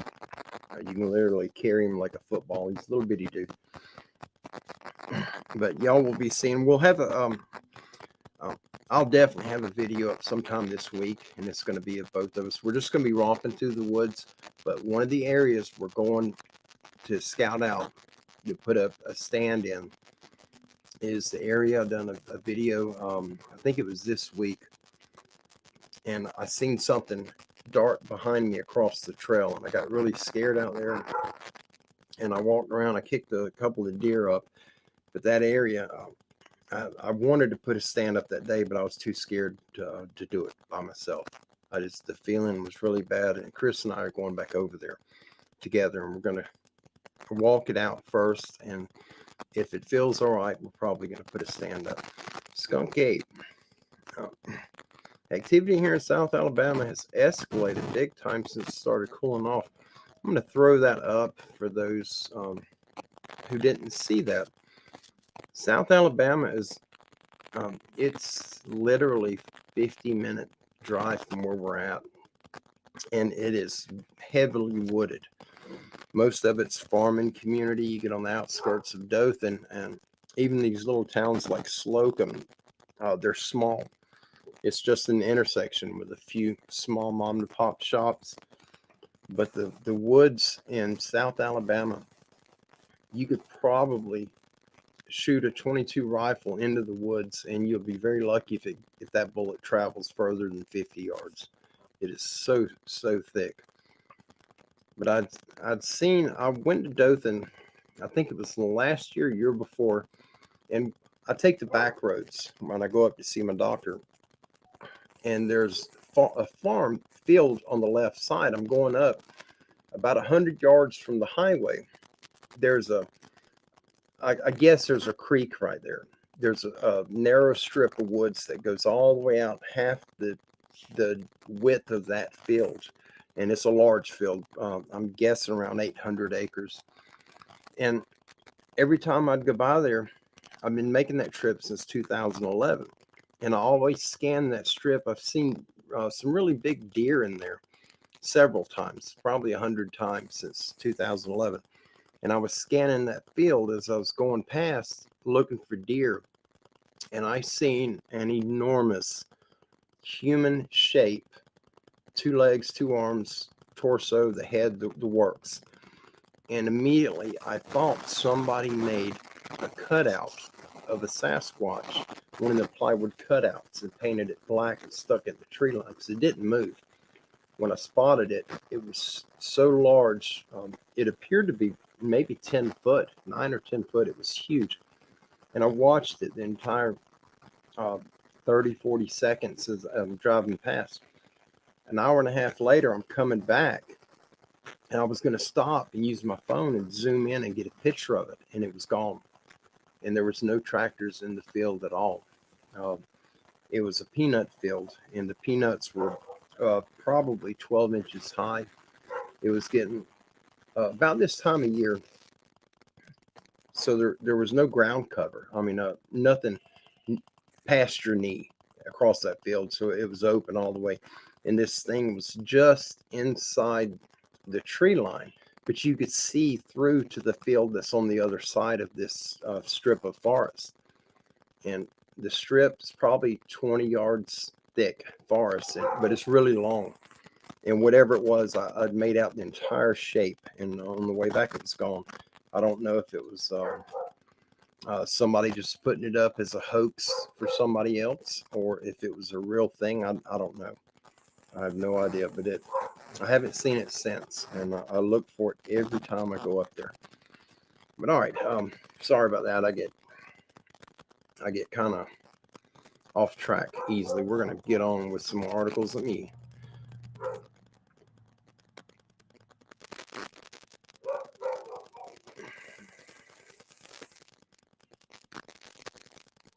Where did it go?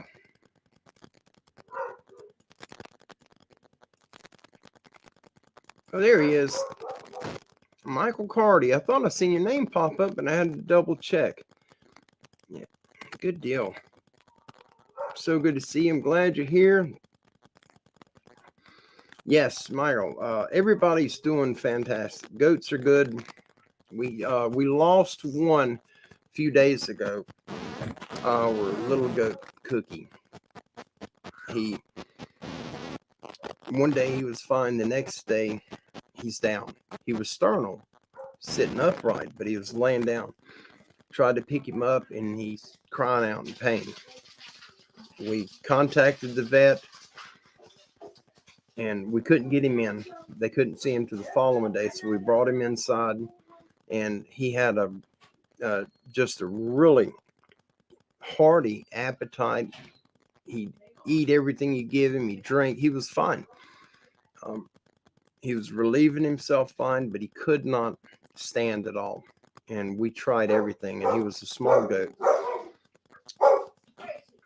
I'm sorry, but that's Gracie. Make sure that gate's shut. Make sure Chris shut it right there. She didn't hear me. Kim, yeah? Make sure that gate's shut right. It's shut. Okay. I shut it. Sorry. Oh, okay. I didn't know you went out with him. I didn't get him that chloride. Okay. Sorry, guys. But anyway, long story short, they looked him over. They could not find nothing wrong with him. And so he had to stay in observation for 24 hours with them. And the following day, the vet that we used called and said they finally figured out what was wrong with him. It's neurological. He's got something messed up in his spinal cord between his neck and his rear end, his tail. and it's untreatable. And we ended up having to put him down. There was no cure from it. And what would happen within a week, his rumen would shut down. And then when that shuts down, they are in extreme pain until it kills them. And either way, we were going to lose him, but we didn't want him to suffer. He wasn't in pain as long as you didn't stand him up. It was when he stood up. And they have no idea if it was some type of meningitis or what it was. We've never had that before. We never dealt with it, and they've never seen it. It was not an injury. It was something messed up with him. But anyway, we lost him, and he was one of our special goats. And so we sent him to Peaceful Pets, the same people who took our piglet when she passed. And we're getting him cremated. And hopefully we'll get him back. Not this week, but we should get him back the following week, maybe a week from this coming Tuesday.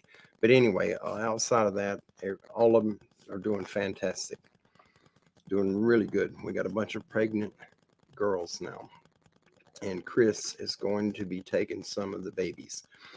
But all right, we're going to move on. I didn't mean to get off track. I do that. All right, we are going into West Virginia now.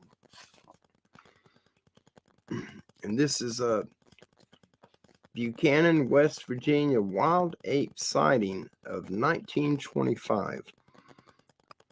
The location is Buchanan, West Virginia. The newspaper source for this article is the Gazette of Charleston, West Virginia, dated September 6, 1925. The preface: most of these reports for West Virginia are not necessarily Bigfoot related. The Blue Devil is nondescript, a creature that is not described clearly enough to make a systematic determination. The name is intriguing, though, given reports of blue-haired wild men from early Arkansas and Georgia. One note on the tongue-in-cheek explanation of the Blue Devil as a giant mole. The animal the editor is referring to is a shrew, not a mole. Buchanan. The report last week that a wild ape was roaming the country near the Wesleyan camp proved to be an exciting subject for the footballers. But when a party was suggested to be formed, including some of the squad, to capture the ape, Coach Russ put an end to the monkey business. That's bizarre. That's a bizarre article.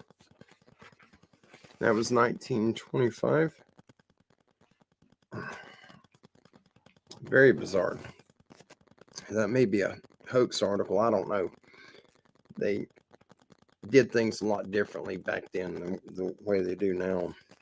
Nowadays, if a reporter were to put something in the newspaper concerning the description of a Bigfoot, they're probably going to be attacked for being racist or some other goofy nonsense. We live in a crazy time, crazy world, and a crazy time. All right, this one is, oh good, this one's a little longer, and I have not read any of these. For you all, I know some of them sound a little goofy. These came from newspapers, real newspapers, many years ago. And so we're learning about these together. All right. I'm sorry about that.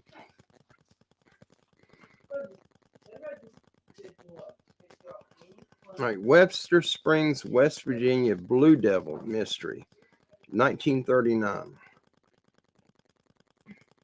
The location is Webster Springs, West Virginia, in Webster County. The newspaper sources is the Daily Mail of Charleston, West Virginia, on December 8th of 1939 and December 13th of 1939. The Gazette of Charleston in West Virginia, December 24th of 1939.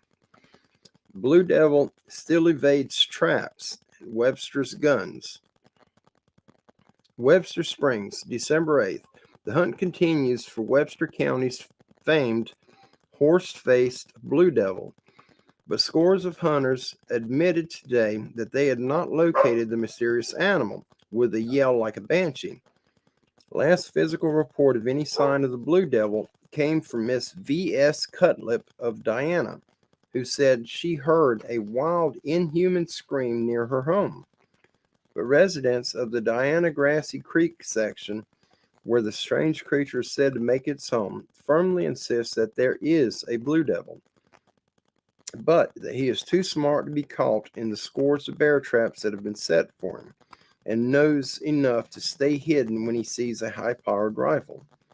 One of the several groups of hunters searching for the beast plans to trap it alive if possible. In the meantime, credulous folk in the sparsely settled Webster section are very careful about going out at night without a lantern and gun. A blue devil mystery grows as strange beast kills dog. Webster Springs, December 13th.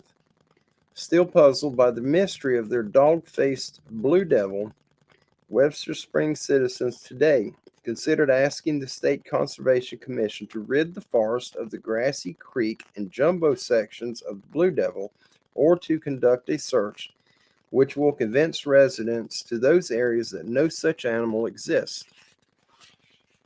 Proposals for this action came following the death of a valuable hunting dog owned by John Clevenger of Jumbo, which is said to have attacked last week while trailing the blue devil. Ernest Koger, also of Jumbo, said sheep and cattle were milling about restlessly in that section every night, and that one of his cattle and a sheep had been attacked by some wild animal and wounded. Hunting parties from Charleston, Buchanan, and Webster Springs have failed to find the blue devil. Two bear hunters from New York City claimed their dogs trailed some kind of an animal in the Jumbo section shortly after midnight, but after a short time came slinking back, refusing to trail the scent any longer. H.A. Anderson, farmer of the Hacker Valley section, said he heard a strange scream Monday. He heard a strange scream Monday morning on the hillside near his home. He said it sounded like a panther. Glenn Fisher of the Bill Fisher Hollow section is convinced the blue devil is dead. He said he shot some kind of an animal 2 weeks ago and saw it jump in the air as the bullet struck. He said he waited until morning to see what he had shot, but that the animal disappeared. Since then, he said the blue devil has not been seen in the Grassy Creek section. For some time, a great ferocious animal has been roaming in the vicinity of Webster Springs. Some call it the blue devil. Many have described it minutely, though no one has been found who confesses that he has seen it himself. Always one knows a feller who talked to a feller who seen the thing.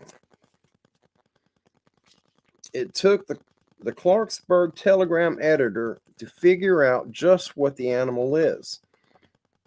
How he did it at that distance, the editor doesn't explain, but he is quite positive that the animal is really a gigantic mole. Here's how he explains it all. For weeks, stories have been coming from Webster Springs about the blue devil, a mysterious animal. Now one begins to wonder whether it is the big bad wolf or the offspring of a mole. We've never heard a mole make a noise, but after reading the stories from Webster Springs, it begins to look like the blue devil might be an overgrown relation of the small animal known as the mole. The mole is one of the most voracious animals on earth. If the tiny creature were the size of a lion or tiger, it would be by far the most terrible creature imaginable, for its fierceness is proverbial and its insatiable appetite constantly demands food. In a test conducted in West Virginia, a mole ate 132% of its own weight in food in 24 hours.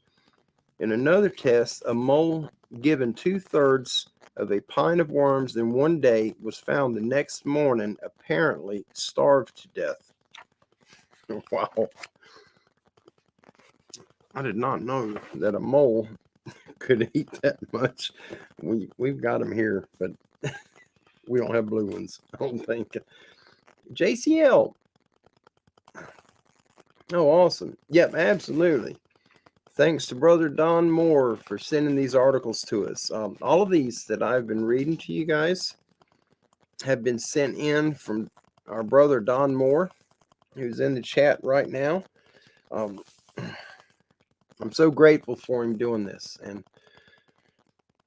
it takes money to send these, and he has sent so many packets to me, and $2 or $3 a small packet of articles. It adds up really quick. Many birds, man, it's good to see you. I haven't seen you in a while. Hope you were doing well.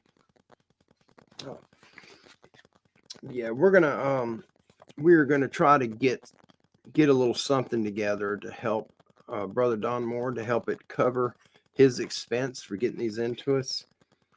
We're so grateful for him doing that, and I think I can speak on behalf of many of us when I say thank you so much, Brother Don. Thank you, thank you, thank you. This wouldn't be possible without you. We'd be hunting down stuff, and our brother Don has done a lot of hunting down to find these. Let's see, where are we at?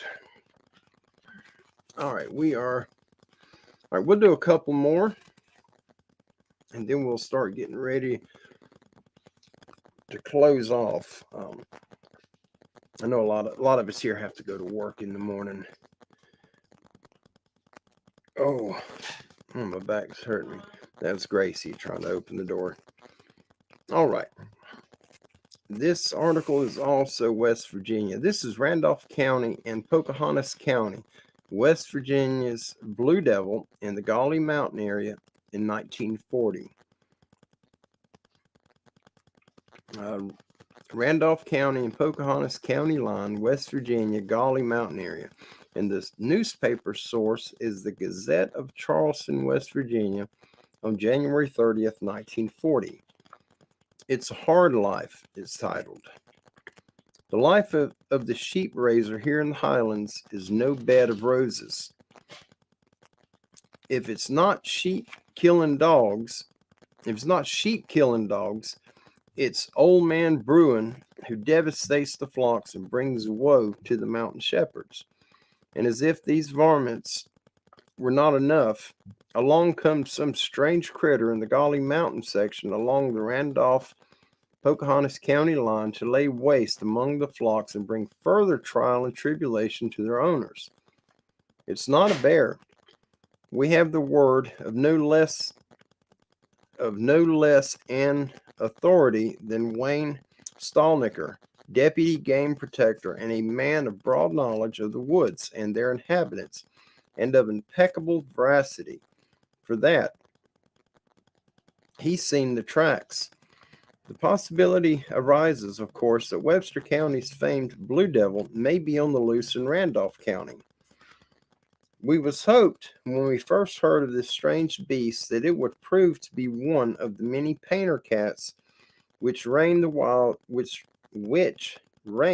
wilds of Cal Prince's Pocahontas County hunting grounds. We've been awaiting these many years definite and incontrovertible evidence that panthers do roam these forests. Not that we need further proof ourselves, having long been convinced by the weight of evidence as ably presented in Cal's Pocahontas Times. There are, however, unconvinced souls and doubting Thomases who refuse to be convinced by either the preponderance of testimony or the rule of reason.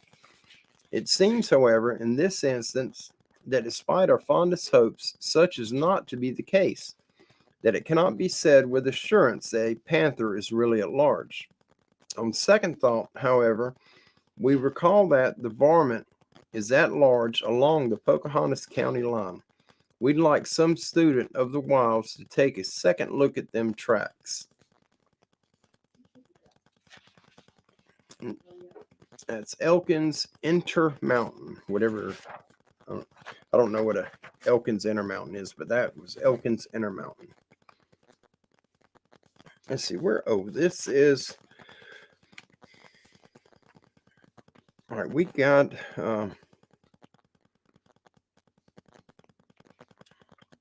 Oh, okay. This is a good one. This is. I'm going to read to you what Brother Don wrote on this note for me for this one. This is one of the British Columbia ones that we had. And he says, this is an important one to read. The full, unedited story of Albert Ostman. And it's a long one. Do y'all want me to do this one? It's about... I think it's 11 or 12 pages. Are y'all up for it? I'm looking in the chat to see if y'all want to do this one, and then we'll do a closeout. And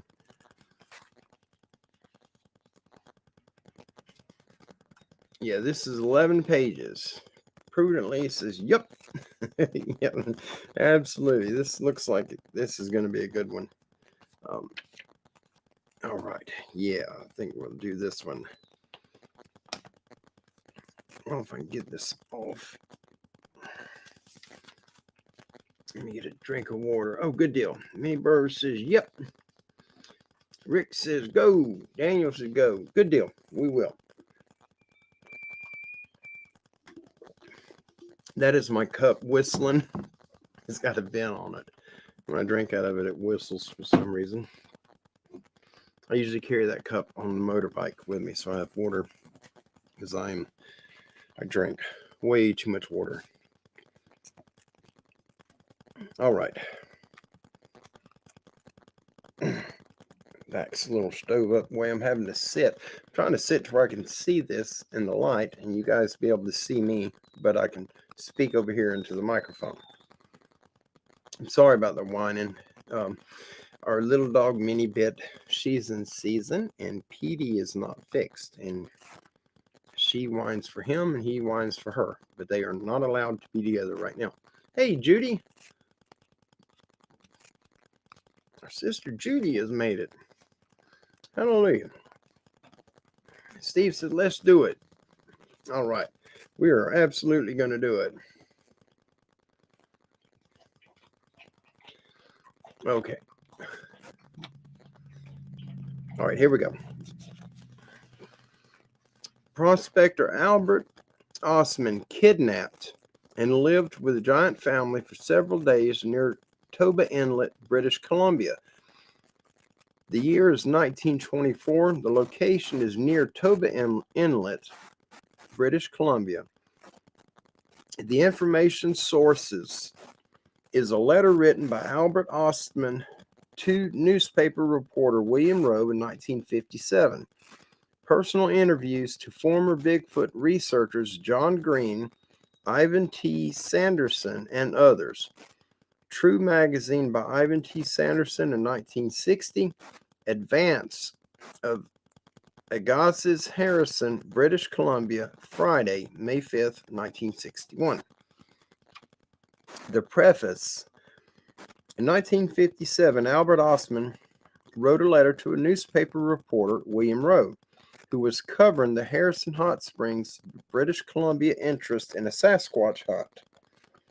Ostman claimed that in 1924 he had been kidnapped by a Sasquatch family. After talking to several reporters, he eventually was interviewed by John Green, Ivan T. Sanderson, and others interested in the question of Bigfoot. Ostman remained remarkably consistent with the story over the years. The following is his story in his own words. Kidnapped prospector lived several days with a giant family. I have always followed logging and construction work. This time I had worked over 1 year on a construction job and thought a good vacation was in order. British Columbia is famous for lost gold mines. One is supposed to be at the head of Toba Inlet. Why not look for this mine and have a vacation at the same time? I took the Union steamship boat to Lund, British Columbia. From there, I hired an old Indian to take me to the head of Toba Inlet. This old Indian was a very talkative old gentleman. He told me stories about gold brought out by white men from this lost mine. The white man was a heavy drinker, spent his money freely in saloons, but he had no trouble in getting more money. He would be away a few days, then come back with a bag of gold. But one time, he went to his mine and never came back.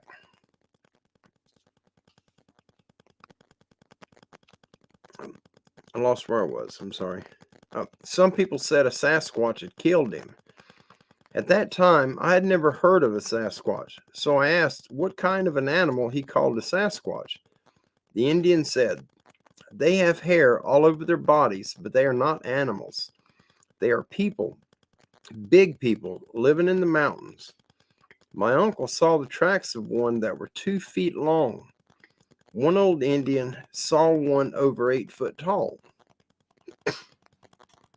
I told the Indian I didn't believe in their old fables about mountain giants.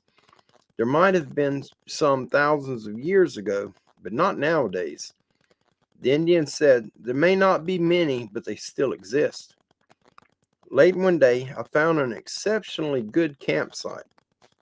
It was 2 good-sized cypress trees growing close together and near a rock wall with a nice spring just below these trees. I intended to make this my permanent camp. I cut lots of brush from my bed between the trees. I rigged up a pole from this rock wall to hang my pack sack on, and I arranged some flat rocks for my fireplace for cooking. I had a really classy setup. I shot a grouse just before I came to this place. Too late to roast it tonight. I would do that tomorrow. But that is when things began to happen. I am a heavy sleeper. Not much disturbs me after I go to sleep, especially on a good bed like I had now.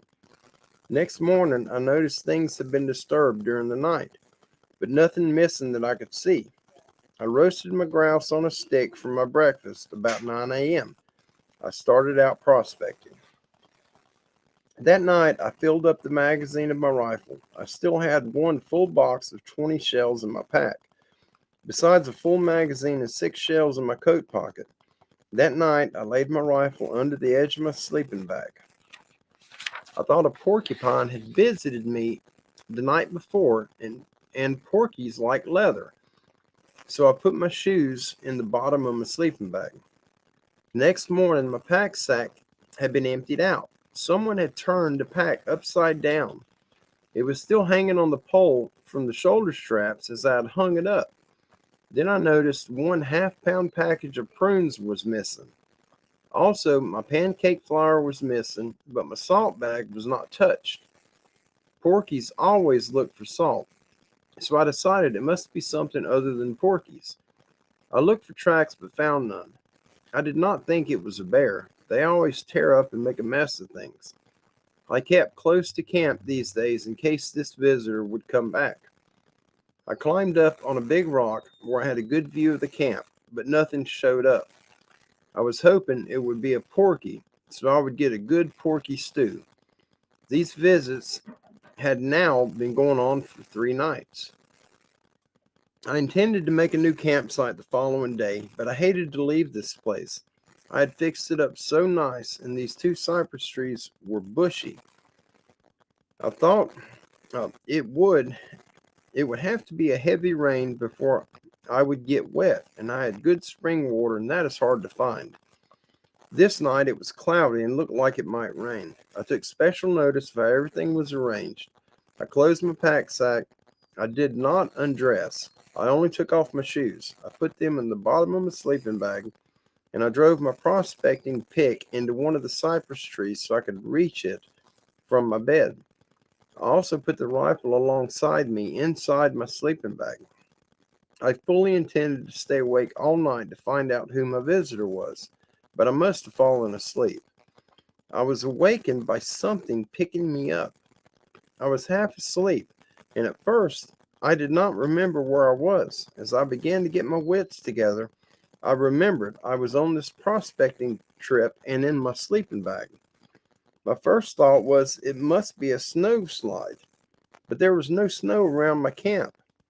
Then it felt like I was tossed on horseback, but I could feel whoever it was walking. I tried to reason out what kind of animal this could be. I tried to get out my sheath knife and cut my way out, but I was in almost a sitting position and the knife was under me. I could not get a hold of it, but the rifle was in front of me. I had a good hold of that and had no intention of letting go. At times, I could feel my pack sack touching me, and I could feel the cans in the sack touching my back. After what seemed like an hour, I could feel we were going up a steep hill. Hey, baby. I'm sorry. Can you be a little less loud, please?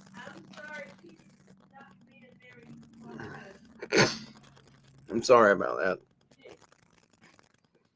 After what seemed like an hour, I could feel we were going up a steep hill. I could feel myself rise for every step. What was carrying me was breathing hard and sometimes gave a slight cough. Now I knew this must be one of the mountain Sasquatch giants the Indians told me about. I was in a very uncomfortable position, unable to move. I was sitting on my feet, and one of my boots was in the bottom of the bag, was crossways with the hobnail sole up against my foot. It hurt me terribly, but I could not move. It was very hot inside. It was lucky for me this fellow's hand was not big enough to close up the whole bag when he picked me up. There was a small opening at the top. Otherwise, I would have choked to death. Now he was going uphill or going downhill. I could feel myself touching the ground at times, and at one time he dragged me behind him and I could feel he was below me. Then he seemed to get on level ground and was going at a trot for a long time. By this time I had cramps in my legs. The pain was terrible. I was wishing he would get to his destination soon. I could not stand this type of transportation much longer. Now he was going uphill again. It did not hurt me so bad. I tried to estimate the distance and directions as near as I could guess. We were about 3 hours traveling. I had no idea when he started as I was asleep when he picked me up. Finally, he stopped and let me down. Then he dropped my pack sack. I could hear the cans rattle. Then I heard chatter, some kind of talk I did not understand. The ground was sloping, so when he let go of my sleeping bag, I rolled over head first downhill. I got my head out and got some air. I tried to straighten my legs and crawl out, but my legs were numb. It was still dark. I could not see what my captors looked like. I tried to massage my legs to get some life in them and get my shoes on. I could hear now there were at least 4 of them. They were standing around me and continuously chattering. I had never heard of Sasquatch before the Indian told me about them, but I knew I was right among them. But how to get away from them, that was another question. I got to see the outline of them now as it began to get lighter, though the sky was cloudy and it looked like rain. In fact, there was a slight sprinkle.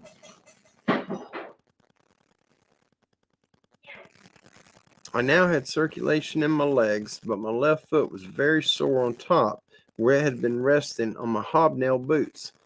I got my boots out from the sleeping bag and pulled them on. I tried to stand up. I was wobbly on my feet. I had a good hold of my rifle. I asked, "What do you fellows want with me?" Only some more chatter. It was getting lighter now, and I could see them quite clearly. I could make out forms of 4 people, 2 big and 2 little ones. They were all covered with hair and no clothes on at all. I could now make out mountains all around me. I looked at my watch. It was 4:25 a.m. It was getting lighter now, and I could see the people clearly. They looked like a family, old man, old lady, and 2 young ones, a boy and a girl. The boy and girl seemed to be scared of me. The old lady did not seem too pleased about what the old man dragged home. but the old man was waving his arms and telling them all he had in mind. They all left then. I had my compass and my prospecting glass on strings around my neck, the compass in my left hand shirt pocket and my glass in my right hand pocket. I tried to reason our location and where I was. I could see now that I was in a small valley or basin about 8 or 10 acres, surrounded by high sides. There was a V-shaped opening about 8 feet wide at the mountains on the southeast bottom and about 20 feet high at highest point. That must be the way I came in. But how will I get out?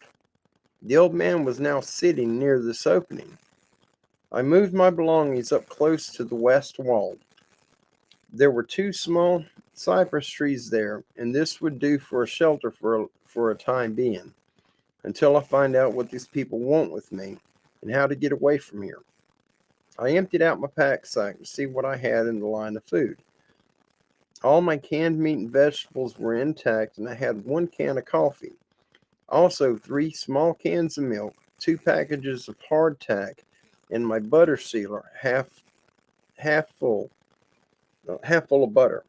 But my prunes and macaroni were missing. Also, my full box of shells for my rifle. I only had 6 shells beside what I had in the magazine of my rifle. I had my sheath knife, but my prospecting pick was missing and my can of matches. That did not worry me. I can always start a fire with my prospecting glass when the sun is shining, if I got dry wood. I wanted hot coffee, but I had no wood. Also, nothing around here that looked like wood. I had a good look over the valley from where I was, but the boy and the girl were always watching me from behind some juniper bush. I decided there must be some water around here. The ground was leaning towards the opening in the wall. There must be water at the upper end of this valley. There is green grass and moss along the bottom. All my utensils were left behind. I opened my coffee tin and emptied the coffee in a dish towel, and I tied it with a metal strip from the can. I took my rifle and the can and went hunting for water. Right at the head, under a cliff, there was a lovely spring that disappeared underground. I got a drink and a full can of water. When I got back, the young boy was looking over my belongings, but did not touch anything. On my way back, I noticed where these people were sleeping. On the east side wall of this valley was a shelf in the mountainside with overhanging rock, looking something like a big undercut in a big tree about 10 feet deep and 30 feet wide. The floor was covered with lots of dry moss, and they had some kind of blankets woven of narrow strips of cedar bark, packed with dry moss. They looked very practical and warm, with no need of washing. The first day, not much happened. I had to eat my food cold. The young fellow was coming nearer me and seemed curious about me.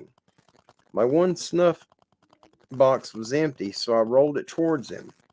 When he saw it coming, he sprang up quick as a cat and grabbed it. He went over to his sister and showed her. They found out how to open and close it. They spent a long time playing with it. Then he trotted over to the old man and showed him, and they had a long chatter. Next morning, I made up my mind to leave this place. If I had to shoot my way out. Let me read. All right, I got messed up on that. Sorry. Next morning, I made up my mind to leave this place if I had to shoot my way out. I could not stay much longer. I had only enough grub to last me till I got back to Toba Inlet. I did not know the direction, but I would go downhill and I would come out near civilization someplace. I rolled up my sleeping bag, put that inside my pack sack, packed the few cans I had, swung the sack on my back, injected a shell in the barrel of my rifle, and started for the opening in the wall. The old man got up, held up his hands as though he would push me back. I pointed to the opening. I wanted to go out, but he stood there pushing towards me and said something that sounded like soka soka. Again, I pointed outside. He only kept pushing with his hands, saying soka soka. I backed up to about 60 feet. I did not want to be too close.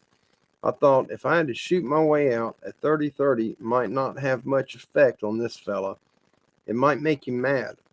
I only had 6 shells, so I decided to wait. There must be a better way than killing him in order to get out from here. I went back to my campsite to figure out some other way to get out. If I could make friends with the young fellow or the girl, they might help me. If I could only talk to them. Then I thought of a fellow who saved himself from a mad bull by blinding him with snuff in his eyes. But how will I get near enough to this fellow to put snuff in his eyes? So I decided next time I give the young fellow my snuff box to leave a few grains of snuff in it. He might give the old man a taste of it. But the question is, in what direction will I go if I should get out? I must have been near 25 miles northeast of Toba Inlet when I was kidnapped. This fellow must have traveled at least 25 miles in the 3 hours he carried me. If he went west, we would be near saltwater. Same thing if he went south. Therefore, he must have gone northeast.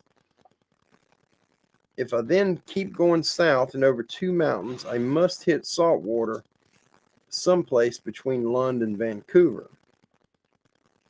The following day, I did not see the old lady till about 4 p.m.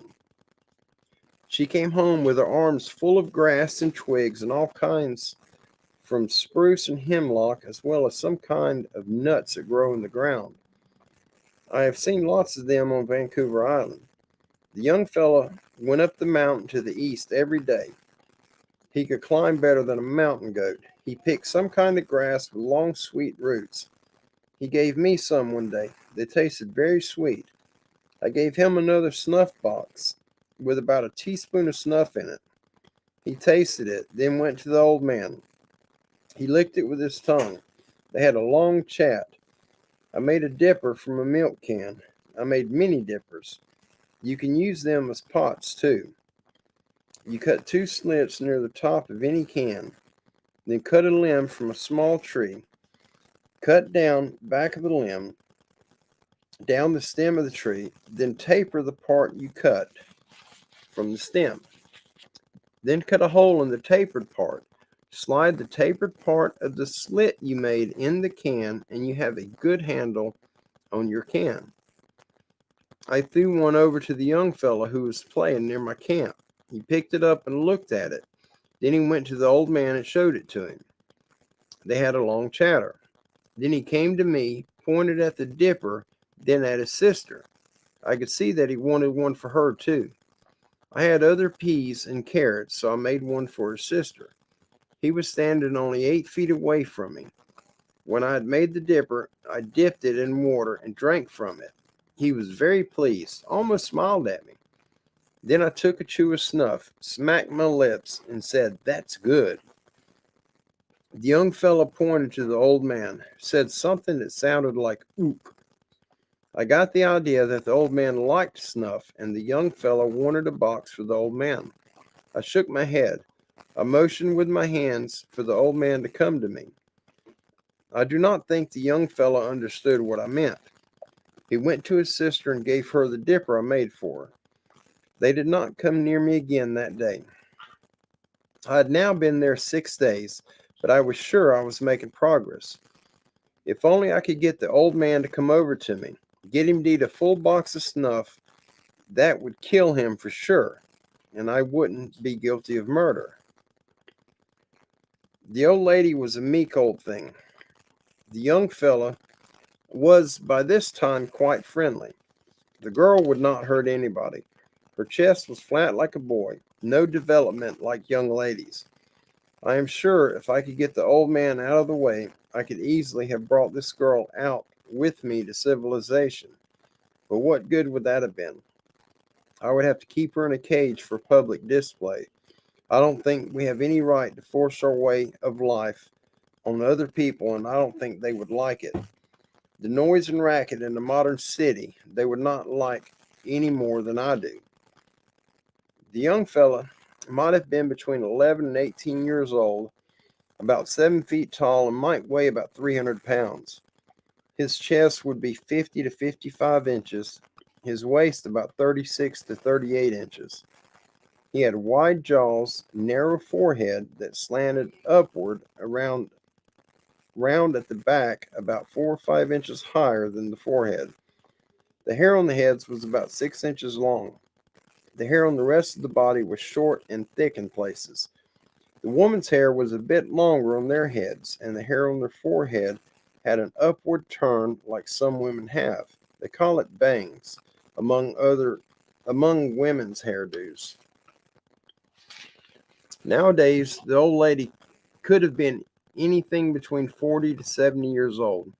She was over 7 feet tall. She would be about 500 to 600 pounds.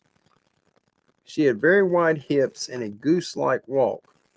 She was not built for beauty or speed. Some of those lovely brassieres and uplifts would have been a great improvement on her looks and her figure.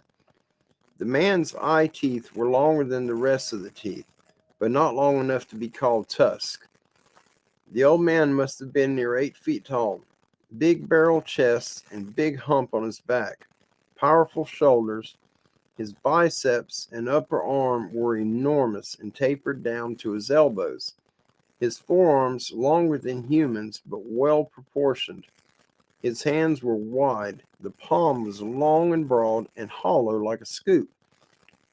His fingers were short in proportion to the rest of his hand. His fingernails were flat like chisels.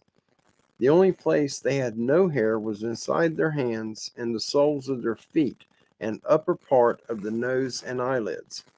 I never did see the ears. They were covered with hair hanging over them. If the old man were to wear a collar, it would have to be at least 30 inches. I have no idea what size shoes they would need. I was watching the young fellow's foot one day when he was sitting down. The soles of his feet seemed to be padded like a dog's foot, and the big toe was longer than the rest and very strong. In mountain climbing, all he needed was footing for his big toe. They were very agile. To sit down, they turned their knees out and came straight down. To rise, they came straight up without help of their hands and arms. I don't think this valley was their permanent home. I think they moved from place to place as food is available at different localities.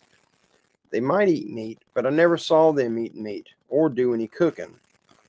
I think this was probably a stopover place, and the plants with sweet roots on the mountainside might have been in season this time of year. They seem to be most interested in them. The roots have a very sweet and satisfying taste. They always seemed to do everything for a reason, wasted no time on anything they did not need. When they were not looking for food, the old man and the old lady were resting, but the boy and girl were always climbing something or jumping. The boy's favorite stunt was to take hold of his feet with his hands and balance on his rump, then bounce forward. The idea seems to be to see how far he could go without his feet or hands touching the ground. Sometimes he made 20 feet. Whoa. But what did they want with me? They must understand I cannot stay here indefinitely. I will soon be out of grub, and so far I have seen no deer or other game. I will soon have to make a break for freedom. Not that I was mistreated in any way. One consolation was that the old man was coming closer each day and was very interested in my snuff, watching me when I take a pinch of snuff. He seems to think it useless to only put it inside my lips. One morning, after I had my breakfast, both the old man and the boy came and sat down only 10 feet away from me. This morning, I made coffee. I had saved up all dry branches I found, and I had some dry moss, and I used all the labels from the cans to start a fire. I got my coffee pot boiling, and it was strong coffee too, and the aroma from boiling coffee was what brought them over. I was sitting, eating hardtack with plenty of butter on and sipping coffee, and it sure tasted good. I was smacking my lips, pretending it was better than it really was. I set the can down that was about half full. I intended to warm it up later. I pulled out a full box of snuff, took a big chew. Before I had time to close the box, the old man reached for it. I was afraid he would waste it, as I only had 2 more boxes, so I held on to the box, intending him to take a pinch like I just had done. Instead, he grabbed the box and emptied it in his mouth, swallowed it in one gulp. Then he licked the box inside with his tongue. After After a few minutes, his eyes began to roll over in his head. He was looking straight up. I could see he was sick. Then he grabbed my coffee can that was quite cold by this time, and he emptied that in his mouth, grounds and all, and that did no good. He stuck his head between his legs and rolled forwards a few times away from me. Then he began to squeal like a stuck pig. I grabbed my rifle, and I said to myself, this is it. If he comes for me, I will shoot him plumb between his eyes. But he started for the spring. He wanted water. I packed my sleeping bag in my pack sack with the few cans I had left. The young fellow ran over to his mother. Then she began to squeal. I started for the opening in the wall, and I just made it. The old lady was right behind me. I fired one shot at the rock over her head. I guess she had never seen a rifle fired before. She turned and ran inside the wall. I injected another shell into the barrel of my rifle and started downhill, looking back over my shoulder every so often to see if they were coming. I was in a canyon, good traveling, and I made fast time. Must have made 3 miles in some world record time. I came to a turn in the canyon, and I had the sun on my left. That meant I was going south, and the canyon turned west. I decided to climb the ridge ahead of me. I knew I must have 2 mountain ridges between me and saltwater. And by climbing this ridge, I would have a good view of this canyon so I could see if the Sasquatch were coming after me. I had a light pack and was making good time up this hill. I stopped soon after to look back to where I came from, but nobody followed me. As I came over the ridge, I could see Mount Baker. Then I knew I was going in the right direction. Wow. And that's the end of that one. Oh, there's Chris. I see you made it home. Good deal. Good deal. Well, that is the end of that one. And we're gonna hang on to we only got a few others, but we'll just save that for the next show. We're up we're over 2.5 hours. Playback is going to be rough for those who are going to be trying to watch the show for playback. You don't realize how long 2.5 hours is, but that's a long time. Thank you so much, Rick, and thank you all for coming and being a part of this tonight. I absolutely look forward to doing these shows and being with you guys. Hey, Ken, if anyone wants some info on Bigfoot, listen to Fade to Black Radio with show guest Dr. Matt Johnson. Use your own discernment. In my opinion, it's very, very interesting. Yep, absolutely. Yep, Daniel, that one cracked me up too. Thank you, Seven Pearls. It's just the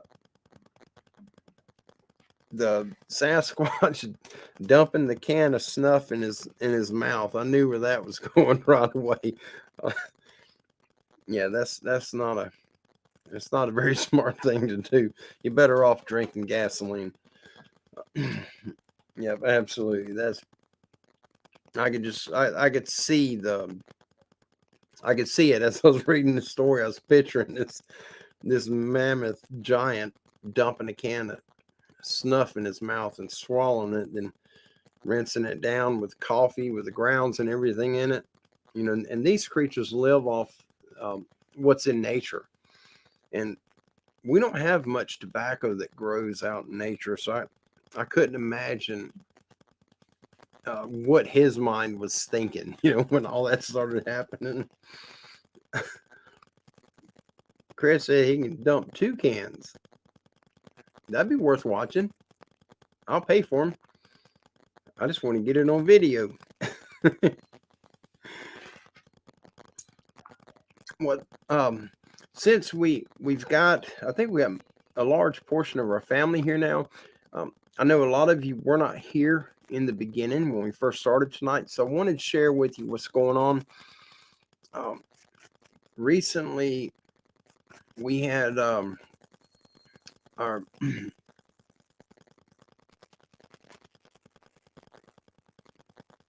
that's Gracie wanting to come in. Recently we had 2 of our family here that had our brother Buddy. His son Eli was doing bad. Eli was born disabled, unable to communicate. He was an infant in an adult's body. He didn't quite make it to 50 years old, but the Lord finally came and took him. Buddy is having Eli's funeral tomorrow, and Kim and I are going to go before the actual service.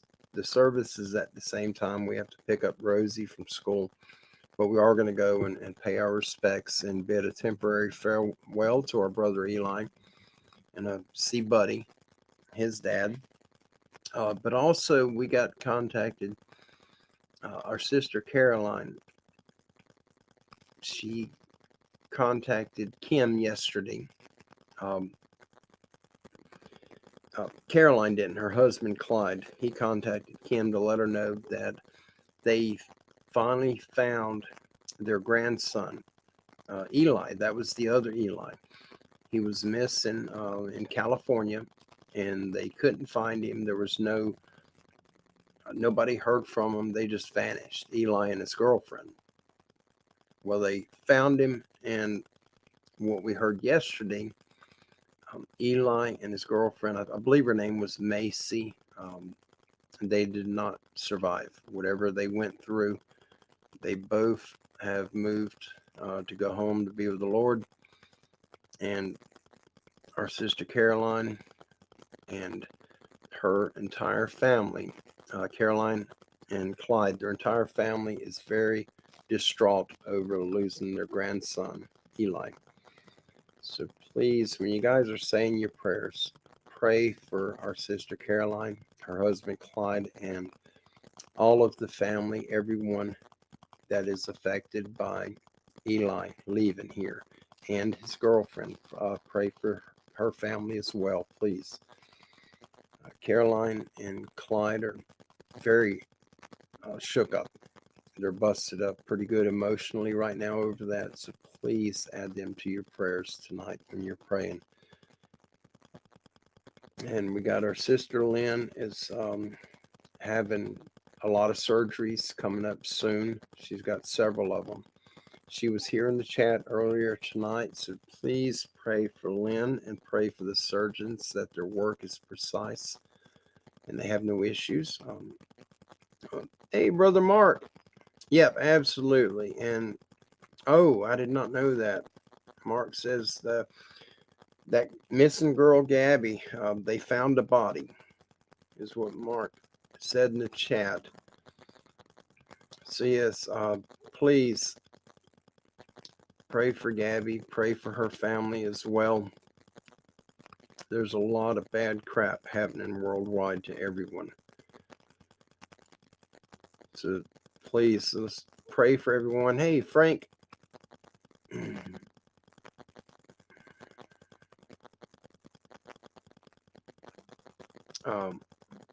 But we're going to be doing a prayer for everyone. I like to close out with a prayer. It's something I started doing recently, and I'm going to continue to do that. I just seen this. Brother Frank put this up. Has it ever happened that a researcher, on checking a witness report about Bigfoot, went out to check it out and didn't see Bigfoot themselves? Frank, I don't know if that's happened. I haven't heard of that happening yet that I remember. My memory is really bad. I may have heard it, but I don't recall hearing it. Now, one of the areas where I had an encounter, I had several encounters, but the one that scared me out of it, when I had left there, I was put in touch with a man locally he works with the BFRO, and he contacted me, and he was a very nice man, Christian fellow, and he asked me, so would you be willing to go out there? I'll drive you out there if you'll show me the spot. And I said, yeah, I'll absolutely go out there with you. And he wanted me to also take him to Mariana, where I had my bad encounter at. And I told him, I'm not going there. I'll show you on a map where it's at, but I will absolutely never go back to that property ever. And we went to the area, and we walked back to where I saw the being, where he was at. And there's a trail, an old logging road, and it's covered in pine straw.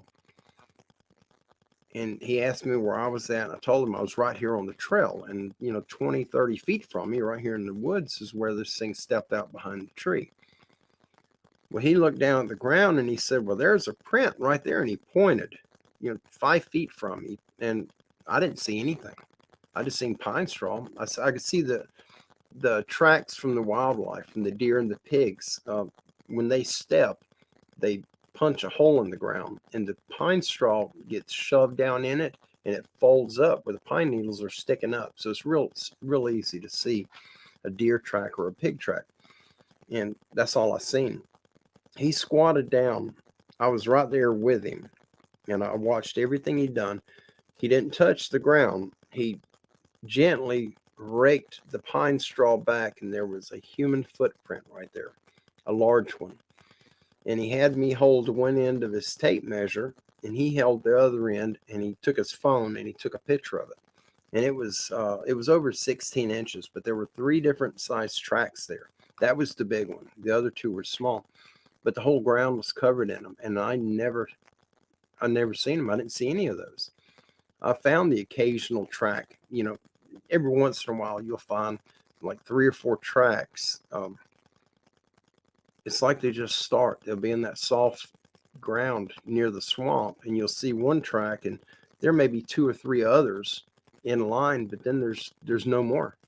I don't know what happens to them. If they fly off or jump into trees and travel by the trees, I don't know. But we didn't see the creature. He didn't that time, but he definitely found the footprints.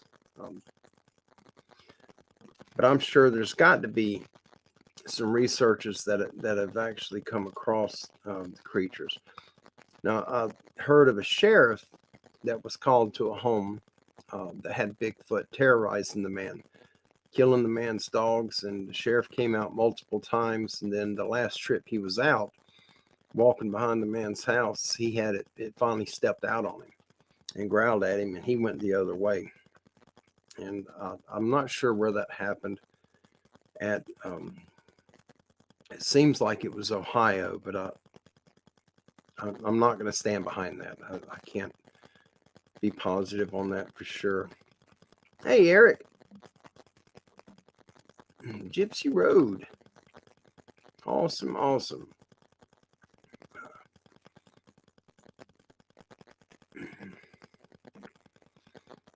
Yep, absolutely. So we'll just let's keep prayers going for the 2 families who have lost these children. Buddy lost his son, Eli, and he's going to be put back to the earth tomorrow. And then Caroline and Clyde lost their grandson, whose name is also Eli. 2 different Elis. Buddy's Eli was in Panama City, Florida, and Caroline and Clyde's Eli is in California, I believe San Francisco, or it's near San Francisco. Yeah, there's a lot of families suffering with stuff like that right now. There's a lot of loss going on. A lot of strange things are happening. We got these meteorites are starting to show up all over the planet. They're hitting everywhere. and there's supposedly going to be just like an influx of meteorites starting in October, and then November it's supposed to be a big one that's going to hit in the Pacific Ocean. And I don't know how true all of that is, but I did see our sister Audrey messaged me yesterday and showed me it looked like she took a screenshot from a news like a weather report, I guess. It showed a map and it showed an impact of a meteorite hitting up there, and it's really close to where her and her husband live. And she was in the hospital. She wasn't at home when it happened, but she sent that screenshot, and I think I have it. I may have it on my phone. I don't know if you'll be able to see it. Let me double check. If I do, I'll show it to you. But she sent me. Okay, let me see if I can get this up. Yes. All right, this is what Audrey sent me right here. Let me turn it where you don't have a... Can you see that? And that's really close to where they live. And this was yesterday, if I'm remembering correctly. Sorry about the flash on the screen. But yeah, these they're hitting everywhere. They're coming in all over the planet right now. Now I can't get out of this. Shoot. Oh, there we go. And let's see. Is there anybody here that we need to get a prayer request out for? Anybody specifically? Yep, absolutely, Daniel. He says, I've never seen so many folks pass away as I have this year. Folks my age and younger, kin folks of mine also. Yes, there's so many. So many are leaving us. And it almost feels as though the Lord is taking out a lot of people. And I think a lot of these people, when the crap hits the fan and it gets bad, before the Antichrist comes into power and before the return of Christ himself, I think the Lord will be removing those that won't be able to handle what's coming. And there's a lot of bad stuff coming. And as believers in a Most High God, in the Most High God, and believers in Christ, we are going to be targeted. And targeted by the evil one, by the dark prince himself. And I think the Lord's going to remove those who aren't going to be able to deal with it emotionally or physically. It seems that way to me, and I hope I'm wrong, but I don't know. Times are changing. A lot is happening to a lot of really good people, and it's worldwide. And the only way things like that would happen worldwide if it was due to our Creator being involved. I just seen, where is it? There it is. Blues and G Music says, please pray for my daughter and me. Yes, absolutely. So let's add our Blues and G Music. Let's add them to our prayers. We need to pray for our entire family here. And we got, yes, and we got another one here from our sister Prudently. Let me find it right there. Okay. Prudently says, could I ask for prayers for my daughter Lydia? She is 17 and struggling with mental health. Bad times for teens now coming out of crazy lockdowns. Yes, absolutely. We'll absolutely pray for Lydia. We'll pray for you as well. Yes, the children are what it almost seems as though these lockdowns are designed to break people up. They'll leave open these massive shopping centers, these Walmarts and these malls and all of these places are left open, but yet they're going to close down these little small community churches that have 20 people in them.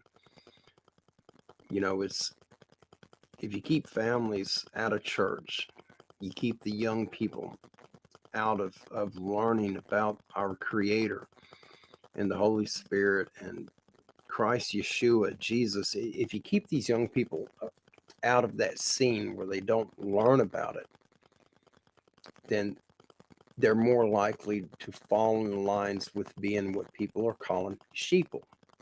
Sheep to a very dark and twisted government. And it looking from the outside, to me, it seems as though that is the entire design behind this cootie bug mess. It is real. What's going around this cootie bug stuff, it has killed people, but so has the potion that they're given for it. That has killed people too. But being locked at home is also killing people. You got a lot of young people committing suicide. And it's not because these young people are deranged. It's not because they're mentally sick. It's because they're being forced into a state of depression and they're stuck at home and they're dealing with this mess. And once you get a little bit weak in your spirit, you're more subject to being attacked by the enemy, by the evil one. And I believe that's what's attacking. These are our children. All of us here, the other people that aren't part of our family here, our world, it's all of our children that's being hit with this mess. Yeah, and here's Addie says, I'm sorry about that. There it is. Addie says, and my mom, please. Yes, absolutely. We're going to get a prayer out for everybody who is part of us here, everyone who is connected to us, and those that aren't. We're going to do a umbrella prayer, and we'll keep doing this type of prayer. God's not limited. It's not take a number and he does one prayer at a time. He doesn't impact people. He does impact them on an individual basis, but he also can impact worlds. This ain't the only planet with life on it. I can guarantee there's probably millions of other planets have life on it. I believe there's one God that's created all life, but he can handle every living being he's ever created. I believe he can handle caring for all of them at the same time pretty easily. If he could speak a planet into existence, he could definitely take care of the living creatures that are on that planet.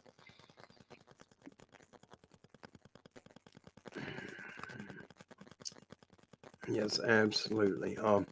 I'm looking, guys. I'm not trying to drag things out. I'm just watching the chat to see if there's anybody that we missed. We want to make sure we're getting prayers out to all these people. These people are part of us. Even the ones that aren't here right now, they're going through things and they're part of us. And it's our position as family, we take care of our own, but we also take care of those that are not part of us. We're to love our neighbor.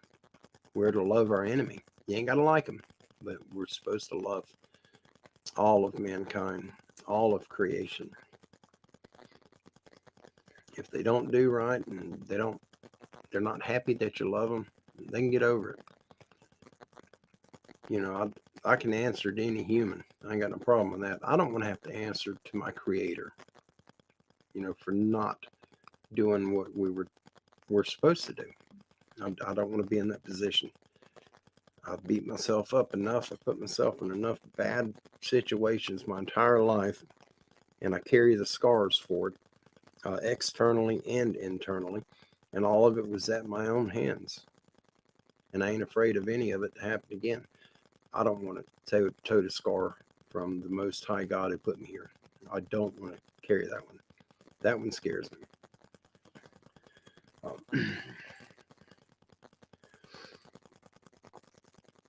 Yeah, there's a lot going on now. I don't see any other prayer requests coming up. I'm watching chat. So real quick, if any of you have, if you need prayers, someone you know, someone in your family is needing prayers, please put it up in the chat and I'll put it on the screen so we can get them added in as well. We're going to be doing an umbrella prayer for everybody. You know, our Father he is the heavens. And the only thing that separates the heavens from us is a cloud. The sky, you know, it's just a cloud. It's an umbrella over the whole planet. And to do umbrella prayers, you know, we're following in our Father's footsteps, and that's my belief on it. And I'll always do that. Yeah, absolutely, Kevin.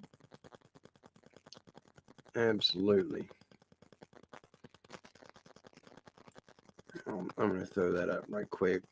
Kevin saying Jesus was very unpopular in his day. They hated him before they hated us. Yep, absolutely. And we're coming back into that time. The enemy's getting scared. He knows his time is short, and he knows the boss is going to be returning soon. And they have got to get him back. They got to get him in power. He's got to be put on the throne before the world stage.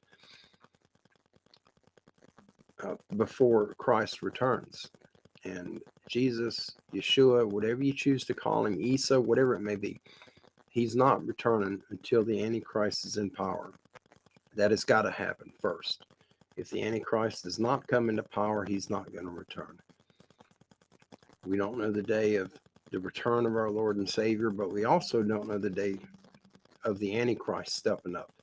But I think it's coming soon. And when he comes into power, we all are going to be targeted. The world's going to come against us. We hold our faith. Keep your face towards the face of God. Keep your faith and face upwards, and we'll be all right.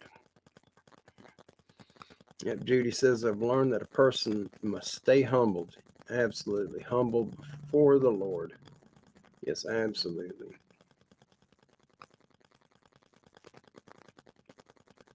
Yeah, Seven Pearls says it all right there.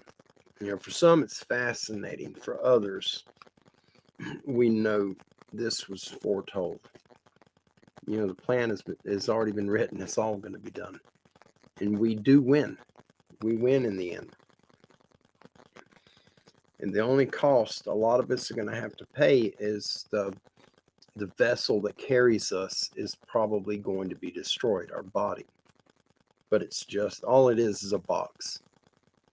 You know, what's inside that box. That's our spirit. That's who we are, not the outside. When you start judging a man by his body or a woman by her body, you've messed up from the beginning. You know, we can't do that. We got to judge from what's on the inside. All right, I don't think we've got any more. I am looking.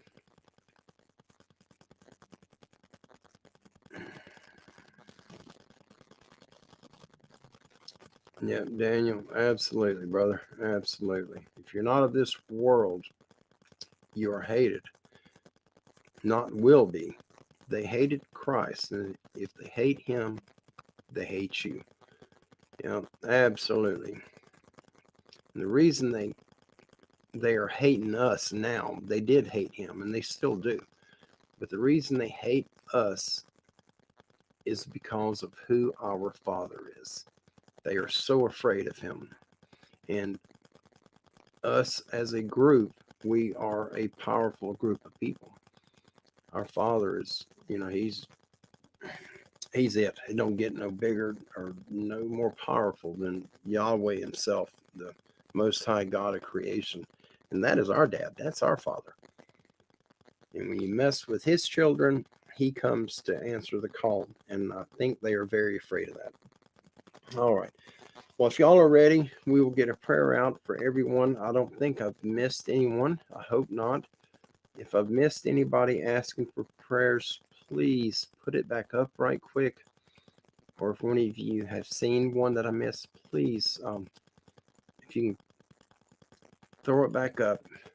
I don't want to miss anyone. I want to make sure we cover our family here and friends and family of our family. We want everybody covered. We want to make sure that all these prayers go out first. And we do a prayer for everyone. Oh, there we go. Yep, absolutely, Kevin. I just seen that. Kevin says, please pray for my pastor. He's in Ethiopia for a week teaching young men the Pentecost. Did I say it right? Teaching young men the, is that Pentecost? I'm sure I butchered that. I apologize. I'm not very literate in the Bible. I've never read the whole Bible. I've read a large portion of it, but not the whole Bible. I'm not a preacher. I am just a son from the Most High God, like the sons and daughters of the Most High God that are here now with me, you all. But I know where my faith lies. Oh, still crazy, Chris. I did not see you earlier. Thank you so much, Rick. Yeah, absolutely. God bless you as well. Let me put this up right quick. Oh, come on. Where is it? Pentateuch. Thank you, Daniel. Pentateuch is sound. Awesome. Still crazy, Chris. Please pray for my mother and me. Yes, absolutely. You got it. And you know, our family here, there's so many of us that are in a rough way. So many. And it's due to the world around us, the world that we're living in. You know, we're here in it, but we're not a part of it. So keep that, you know, anytime when things are looking rough, just remember you're only, we're just a small part of this world and whole. We are not in this world. This is not ours. Not until Christ comes and reclaims it for the Father. Right now, Satan is in charge. It's his world to roam right now, but it's temporary. We will absolutely, it will be ours. It will be given to us. Oh, there we go. Thank you so much, Kevin. I did not know that. Pentateuch is the first 5 books of the Bible. Thank you so much for educating me on that. I did not know. I never heard of it before. Thank you, Kevin. We got so many that we're going to get prayers out for everyone associated with us, our friends, our family, our pastors, mothers and fathers, brothers, sisters, children, all of us. And where is Viteresma? It just passed. There it is. Viteresma says prayers for her husband and I for health issues. Yes, absolutely. I think many of us are dealing with that right now. I'm right there with you. I'm one of them, and my body has to be able to beat it because I'm not going to go and have a doctor heal me or fix me. My faith lies in God. What He chooses to do with me is where I'm at. I hope it's for the better. I'm very stubborn. I'm very afraid of doctors, and I don't trust them. And that's just me. I'm not speaking for none of you. It's just how I feel. I've spent a very large portion of my childhood in the hospital, and I am very, very afraid. I've got a deep fear for hospitals and doctors and anything medical. I'm very, very scared of that.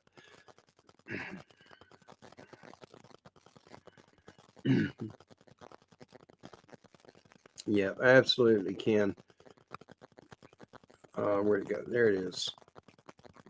You know, that's something a lot of people don't think about. Ken's saying here, please pray for the USA. What we do in destroying evil goes worldwide because all countries look up to us to be that beacon of light. And that's so true. And it's a shame of, there's been a lot of bad that our country has done. Not us, but what the overhead, some of these countries that were targeted for us to go in there and take over and overthrow their government. I really don't think we should have been there in a lot of it. But that's my opinion. Every country runs on this planet is a business, and their job is to make more money off the other countries. And if it means taking over another country to do it, some countries, it's for the better, but it's a very rare case that happens. I don't agree with a lot of that. A lot of people lose their life for something so foolish as money. And these soldiers, their heart is set on defending our freedom, defending the people who live in this nation, and they get sent somewhere they shouldn't be at all, and they end up getting killed. And it's foolishness. And I hate it. I hate it so much. And the soldiers, and now our military, our law enforcement, they all are being treated so bad right now. And it's not them that's actually doing it. It's the overhead. It's the ones in charge. If you don't listen to your boss, you lose your job, and your family can't survive if you don't have the paycheck to support them. And a lot of people aren't looking at the big picture.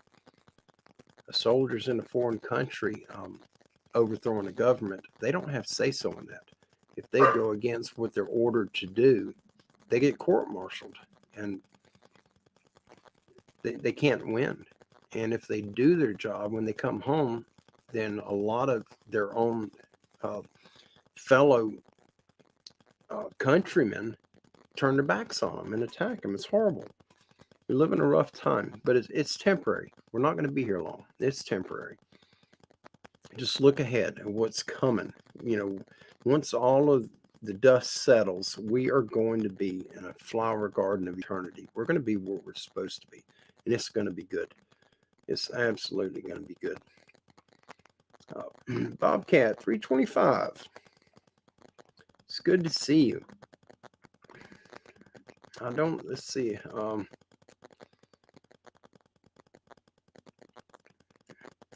Let me check. I'm sorry for getting carried away. I get off. I think about everything, literally. A lot of times people will say something and I'll hear it or I'll read it, and I look at stuff really, really intently and everything. Anything I do, I really a lot of thought goes into anything that I do, any decision I make, anything I think about. My brain just works overtime and really, like a fine-tooth comb going over a map, really digging into it. And it works against me a lot. But I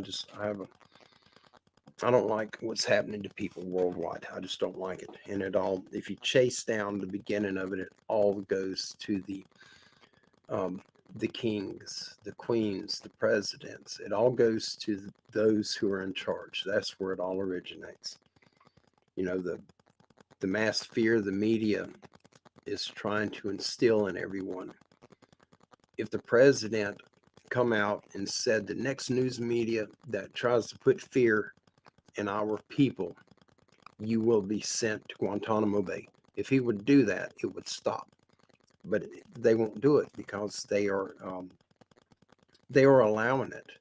They're empowering it, and I don't know the true reason why they're doing it. I know it's supposed to happen. The Bible tells us garbage is going to hit the fan before the return of the king. But it's okay. It's all good. They think they're on top of the world, and they are for a short time. It's temporary. Our position in the end is going to be permanent, and it will not be a part of this cruel world.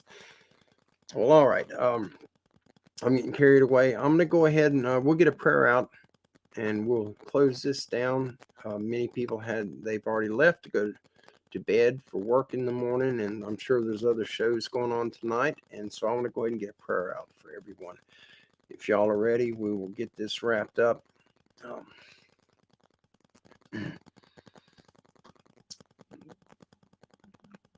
Yeah, that's I'm going to throw this up right quick. What Sister Sharon said, or the Bible says, in the last days, men's hearts will fail them, and it's for what they're going to see, what they're going to witness, and with all like what she's saying with the UFO, the Bigfoot, the dogman, the orbs, and everything else, is going to get worse, and it is. The beast's going to be let out of the bottomless pit to wreak havoc on mankind who's turned their back on God. It's coming. Just keep your faith, and we will be safe. We won't have to deal with it. Just remember who your Father is. If you get confronted by one of these creatures, just remember who your Father is. Keep that in your mind, because they do not want to deal with him or her, whoever God is. None of these creatures want to deal with him.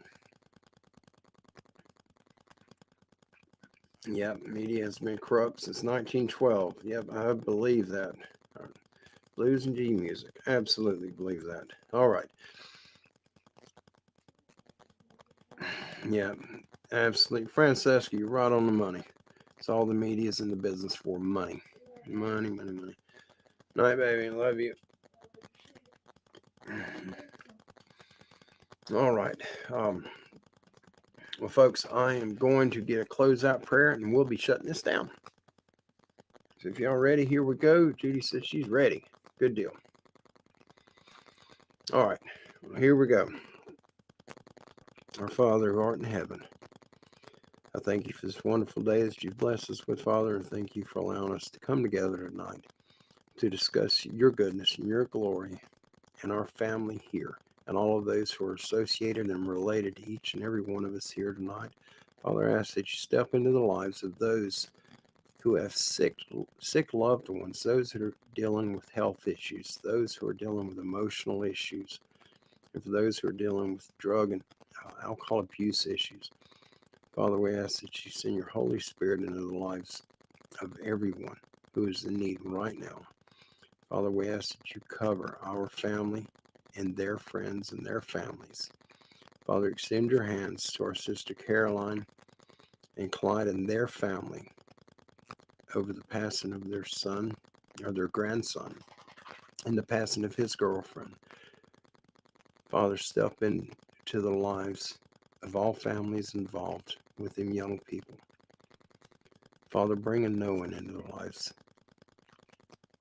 that their son, their daughter, their brother, sister, niece, and nephew, whoever these children were in relation to those who are suffering. Father, let them feel your presence in their hearts right now. Let them know without doubt that Eli and Macy are where they're supposed to be. Father, I ask that you intervene. And our brother Buddy, we're going to put his son Eli back into the soil to send him back home to you.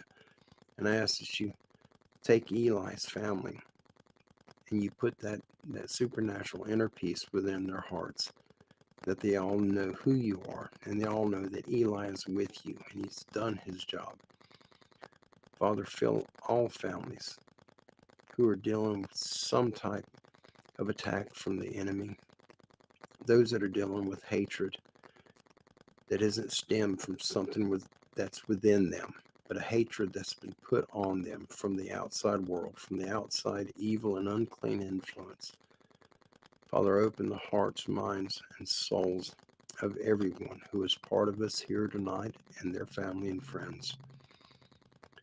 Make that supernatural doorway where the Holy Spirit can come into their lives and fill them and let them walk from this day forward, feeling your presence in everything they do or say.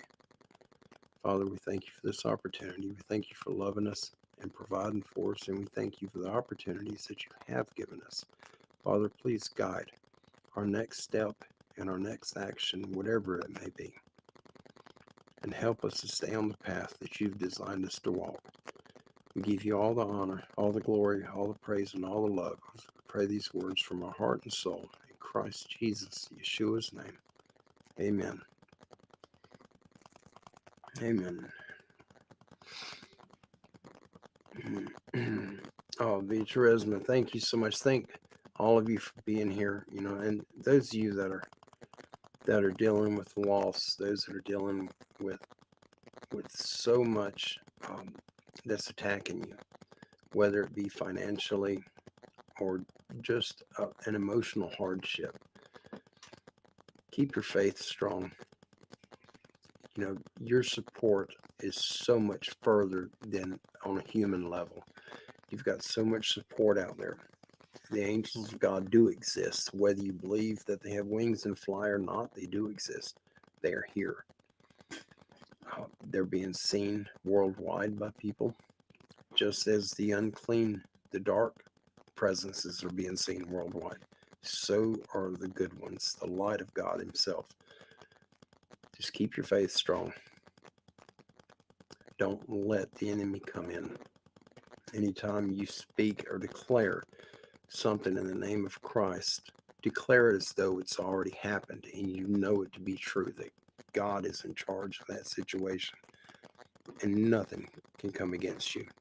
It'll try, but it'll always stumble and fail because you won't be walking on your feet. You'll be walking on the feet of the Most High God that created you. Well, guys, I love each and every one of you, and I can't thank you enough for being here tonight. And it's been a good time. I apologize for going as long as it did. I do get carried away, but I enjoy being here. I enjoy being here with all of you. If there's anything that I can help you with, if there's anything specifically that you need, if I don't have it, I might be able to figure out a way to get it for you. Please reach out to me. You know, we got a large family here, and nobody here is alone. None of you are alone. No matter what you're going through, you're not going through it alone. We've got a large family here on Standing Goats Rescue, and it goes far beyond this digital wall that separates us right here. It is in the real life. It's part of the spiritual and supernatural life that God has provided for us, and that's how this channel got up and going, was through the Spirit of God. And we're doing what we're supposed to do. So if there's anything you need, if you're emotional, whatever it may be, please reach out to me. You can reach me through email. Usually it takes me about a day to get back to you. My email is standinggoatsrescue@yahoo.com. And just let me know what's going on. You don't have to go into detail. Just give me an idea of, so that I can try to figure out how to help you best or get the word out. If you have anything you need to get out and you want me to put here to share with everyone, let me know. If there's something you don't want shared, there's a lot of people that do contact me that don't want whatever they have going on. They don't want me to share it. And it's kind of hard to put a prayer out for someone like that, but we keep it in-house here in our physical home for stuff like that. But prayers do a lot for everyone. We got a lot of powerful people here. A lot of people believe in sending healing energies and blessing energies, where others believe in prayers. And we got both here. And who's to say which one is the actual truth? You know, we won't know until we leave this life and go to the next. But y'all have a phenomenal rest of your night, and I hope your week is just phenomenal and superb. You know, may this be the best week you've ever had. And thank you all for being here. I love each and every one of you. We send our blessings and love to you all. God bless you, and I will absolutely be seeing you guys very soon. So until that time, all of you, including Connor, Bigfoot Anonymous, all of you guys, be safe. God bless you.